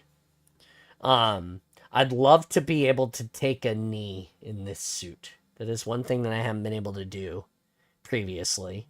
I don't know if that's going to be possible, but it's one thing I'd love to do. You might have to shorten the thighs, but a lot of folks with the Mark 7 integrate just like you did with the Chief, with the floating knee Yes. attached to the front calf piece. Yeah. The front shin guard there. Yeah. That's a general go-to. I did not do that. My knees are separate pieces on my Mark 7. So they stay over the top of my kneecap when I bend, and then the back of the print is reinforced with 10mm foam, but when I stand up straight, because it's higher up than my shin, they run into my thigh piece. Oh, okay. They run into the bottom of my thigh, so there's an overlap there, and it gets a clunky, you know, like when I walk, I sound like a train. Yeah. Yeah, I tried Life very of the hard to cosplay man. eliminate most of those sounds on my 2 suits. Had no overshield. Simplicity. More kills, more better. Got dynamos. Dynamo grenades obtained. That Sticky's pushing sniper. Somebody tried to Kong me. I got away with the sniper. I'm back to OB. Coming to you, coming to you. Right here. Left you a present there. Thank you, buddy. I picked it. Arch is 1. Spartan down. Weak. Oh. Alley 1 weak. Yep, here. yep, 1. He's down. Ellie's down, Roger. Arch is still 1.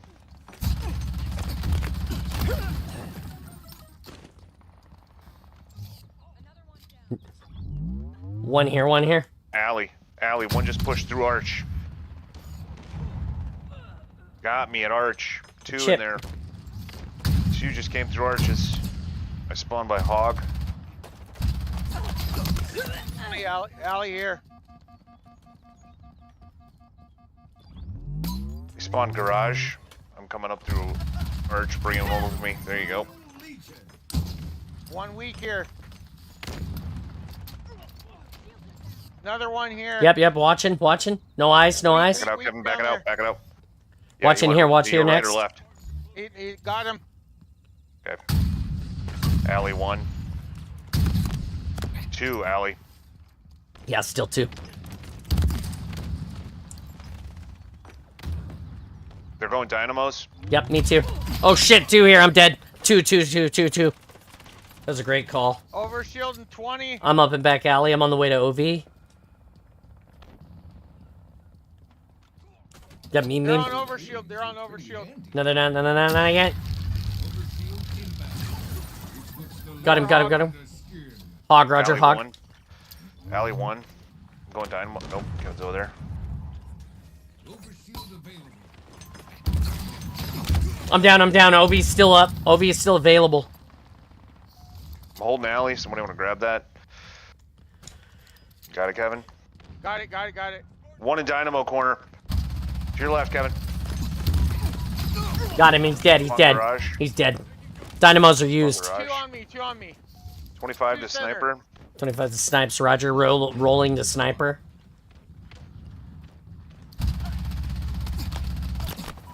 They're at Hog. The Alley sniper. stairs. Or Arch 2 at Arch stairs pushing sniper now. S7 inbound. I spawned dynamos. Mid alley. I'm dead. 2 at sniper. 2 at sniper. 2. I'm dead. S7 I'm up at green tent. 1 OV. Mean beam. 1 in that hall. Weak. Still 1 in in that there. hall. 1 in that hall. Kevin, get him. He's dead. Oh, Hey, nice shot. Oh, I got sniped. Garage behind you. Out by Hog. Snipers by Hog. Roger, sniper by Hog. You missed. All of them. I'm dead. 1 in back alley. 1 in back alley. Weak. Egressing to overshield. Snipers in alley now.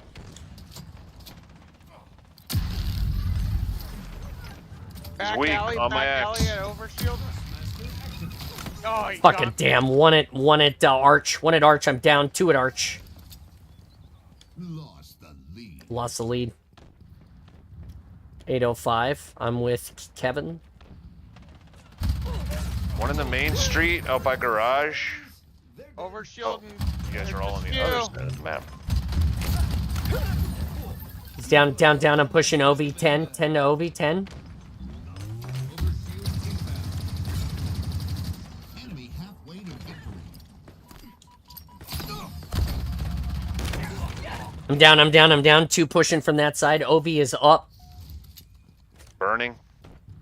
Got it. 1 dynamos. Roger, we're tied. The lead. Perfect. Still 1 dynamos. Yeah, dynamo. 2 down back alley.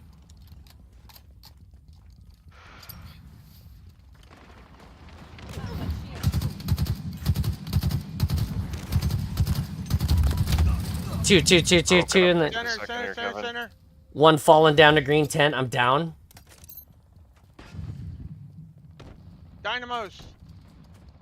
2 in that. Watch yourself, Kevin. Oh, I got one.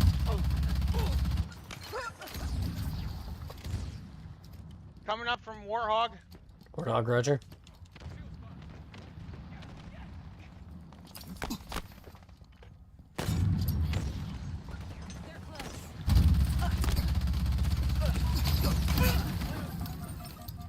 I'm in the back alley.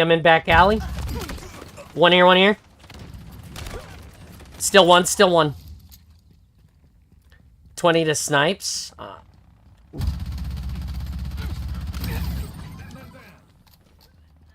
1 arch. He's weak. 2 arch. Inbound.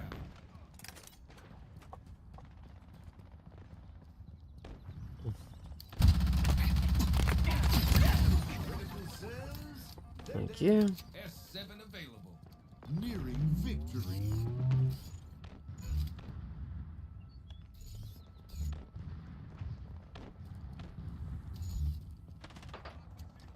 Overshield inbound.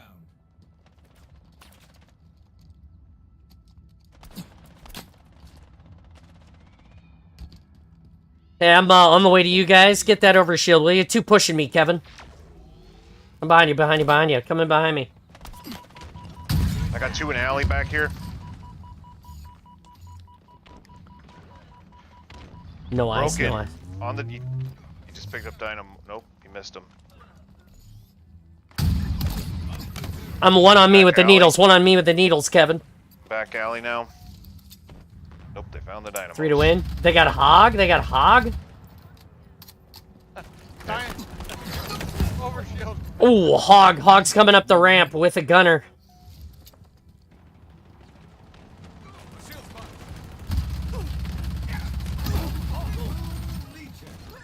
Victory. Got him.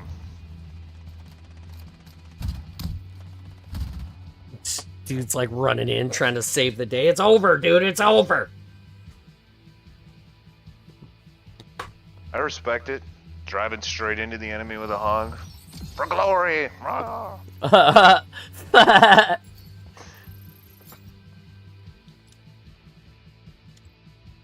Dude probably yelled something like for Frodo before he ran in there. Oh my god.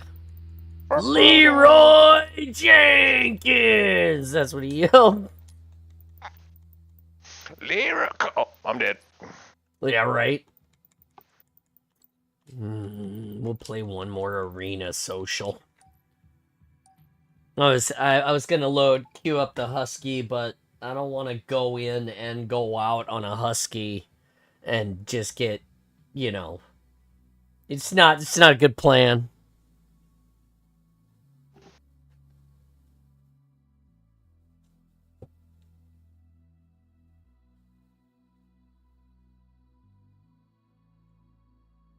Yeah, Griffball is probably a better choice. Ha! Go out on Griff Ball. Ball thrown. Ball taken. Balls taken. Balls thrown. Balls taken. No. Enemy has the balls. Enemy has the balls. Bomb has been planted. What? That's the wrong game.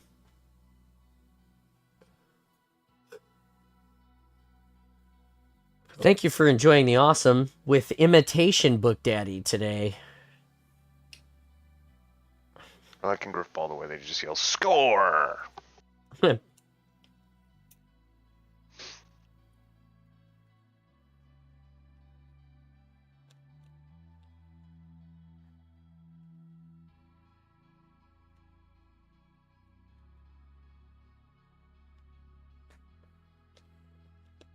can't wait for Cursed Infinite, where somebody replaces the sound of the turret with Jeff Steitzer's voice just yelling score. Score! That sounds terrible, Jimmy. That's why it's cursed, man.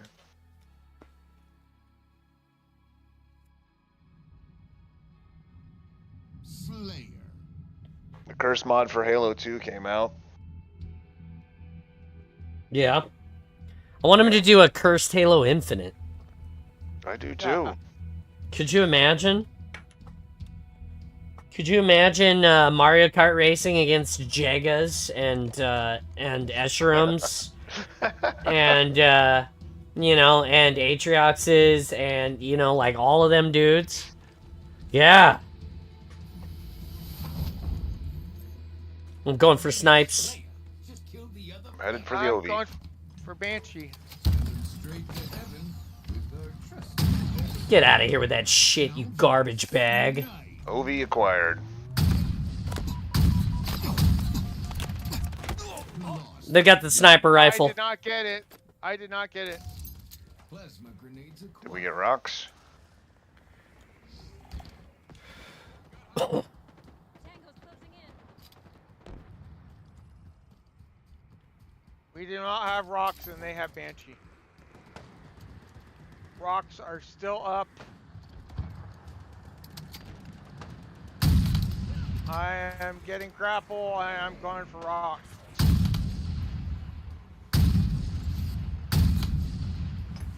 Banshee's dead, and the asshole riding it. The lead.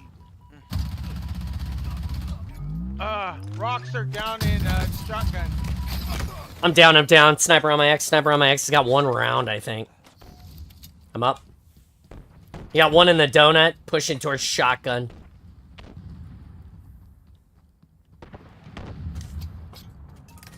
Back of the balcony, pushing their sniper. Just got shot at from Banshee spawn. You bitch, get out of here. Sniper is removed. 2 here. Lost a team. I got one. One OV, weak. OV in 26. One No weak eyes, predator. he's in cover. Vervor is after him. Could I get some more BR ammo, please? No. Today? Their tower, one at shotgun now. Power items on the way, Spartan.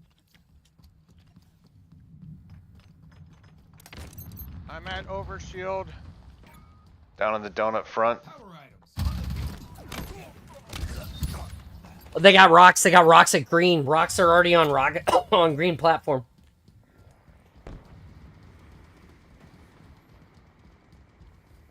Watch out for those rocks, Kevin. Dynamo grenades obtained. Enemy is below us. I got 2 down here by our sniper spawn. Yeah, thanks for the rockets, dickbag. Another one around the corner from you, headed back up their stairs. Oh, is he? He went back down. He's down here fighting Fart. Whatever his name is. Lord Farquaad. Bitch. Thanks for the rockets, too. Banshee There's one spawn coming 1. up the tower. One coming up the tower. One coming up the tower, Roger. Guns and lots of funds are a coming. When? He got me. He got you, where is he? In the fucking tower. Power weapons Which available. tower is he in? The sniper tower? Hour. He's jumping Tower. down. The He's big jumping one. down. In my hands. Well, your hands. Center here. Go get him, Will you? Go get that sniper, Jimmy. Yeah. He's in the top. Oh, he's Hear him. dead. Small, miss small. There's another Yeah, one they're off in the tower. right side. They're shooting me at tower. I'm just gonna harass them here. Here, I brought you some ammo. It's at the bottom of your ramp. Thank you. Here, Jimmy, I got a present for you. Here. There's a picture of my... Oh, they got me. They got me. I don't know if I'm gonna be able to pull out. I could pull out. Oh, he couldn't pull out. Ow. I know that feeling. Halfway to victory. In center. Spartan. Did that go straight through the tower? Spree. Jeez, I couldn't do that twice if I tried. No scope. Triple kill. One here still. No eyes. He's hiding in the back somewhere. Rockets are up. Somebody want to go get him? Oh, I was trying to kill that guy. Go get that. Go get them rockets, Jimmy. I am. Oh, what? No scope. How do I not have any more? Just killed me by dropping a banshee on me. Oh, I killed that banshee. I'm sorry, buddy. I'm out of ammo. You dropped it on me. I killed the guy. I got some ammo. I just picked up something.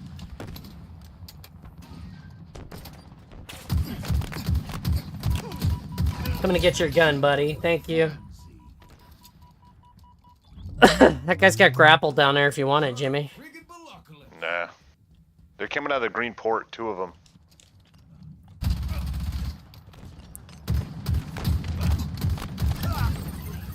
How dare you survive the first rocket? Nearing victory. Ejection, I say. Right. Sure, I'll take some more ammo. Kevin's just over there fucking with them. Oh, two of them here. I'm just filling the tower with grenades right now. One in the tower middle. I'm out of rockets. Oh, I just got one. Hail Mary. One pushing Two me, in the one tower pushing me. still. I'm here. 20 to rockets. Kevin's No, on no, it. no, no, I need him. You guys can have him. I don't need him. Just down here watching the sniper space. One on Banshee Plat. Power items on the way.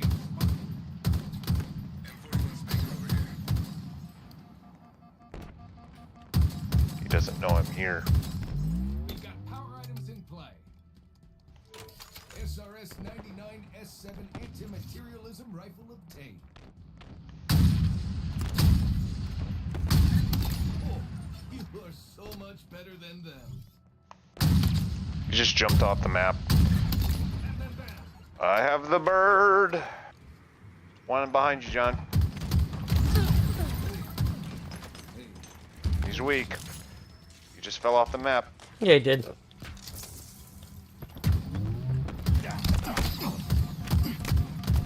There's still one here, Jimmy. He's weak. He's got the sniper. He's on my X. He's weak. Center. 2 to win.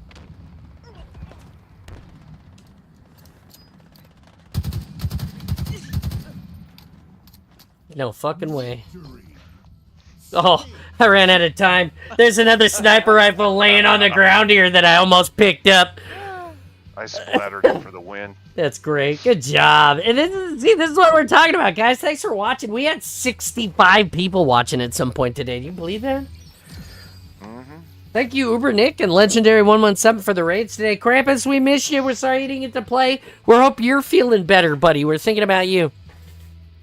Dude, awesome match. I was 16-5-5. Stretch for me, Daddy. Give me big Kevin, Oh, 16-7-4. Jimmy, 7-1-6. I'm loving the way you're playing right now. Like supportive, good call outs, but not really throwing your body. I don't know what you're doing or how you're doing it, but I've noticed your play today has been great. Thank you. Man, thank you for everybody for tuning in. YouTubers, we're going to try to continue to be back. I'm going to continue to mess with these settings, and I'm going to turn up the bits per second a little bit and see how that works. See if we can get a little closer to 6,500. That way we've got a great signal for both streams. But hey, it was a cool ass day. I had a great time. We read today for the first time in a while. We got the Santa hat on, which I'm gonna take off now because I don't need it on all day. We wore the Halo Day sweater, and yeah, all sorts of fun stuff. Shit. There's no sports. There's Thursday Night Football today, so I'll probably be hanging out and watching that. But no sports that I super really care about, and I'll be hanging out in the Discord with Jimmy hopefully later, playing some golf, which I'm excited about because we don't get to do that this week at all. Thanks everybody for hanging out and being awesome. You guys are the best. Go check out Lex. Go check out Mike. It's a Thursday night. I think he's supposed to stream tonight. He's probably doing crafting or something. Check out Lex if she's streaming. Hopefully she'll be back. Hey, Lord Adam, nice to see you, buddy. Thanks for tuning in. Hope you enjoyed the read from today. Shit, that's it, guys. I'm awesome. You're awesome. Be awesome. Stay awesome always. And we'll see you here in the Spartan Spaces, this building, and the Discord, where you can join the charity tournament and slay with us some more on Saturday. And it's always awesome because of you. Here's the heart. Jimmy, it's your turn, buddy. Happy birthday, Dad. Thanks for not pulling out. Kevin knows how that goes.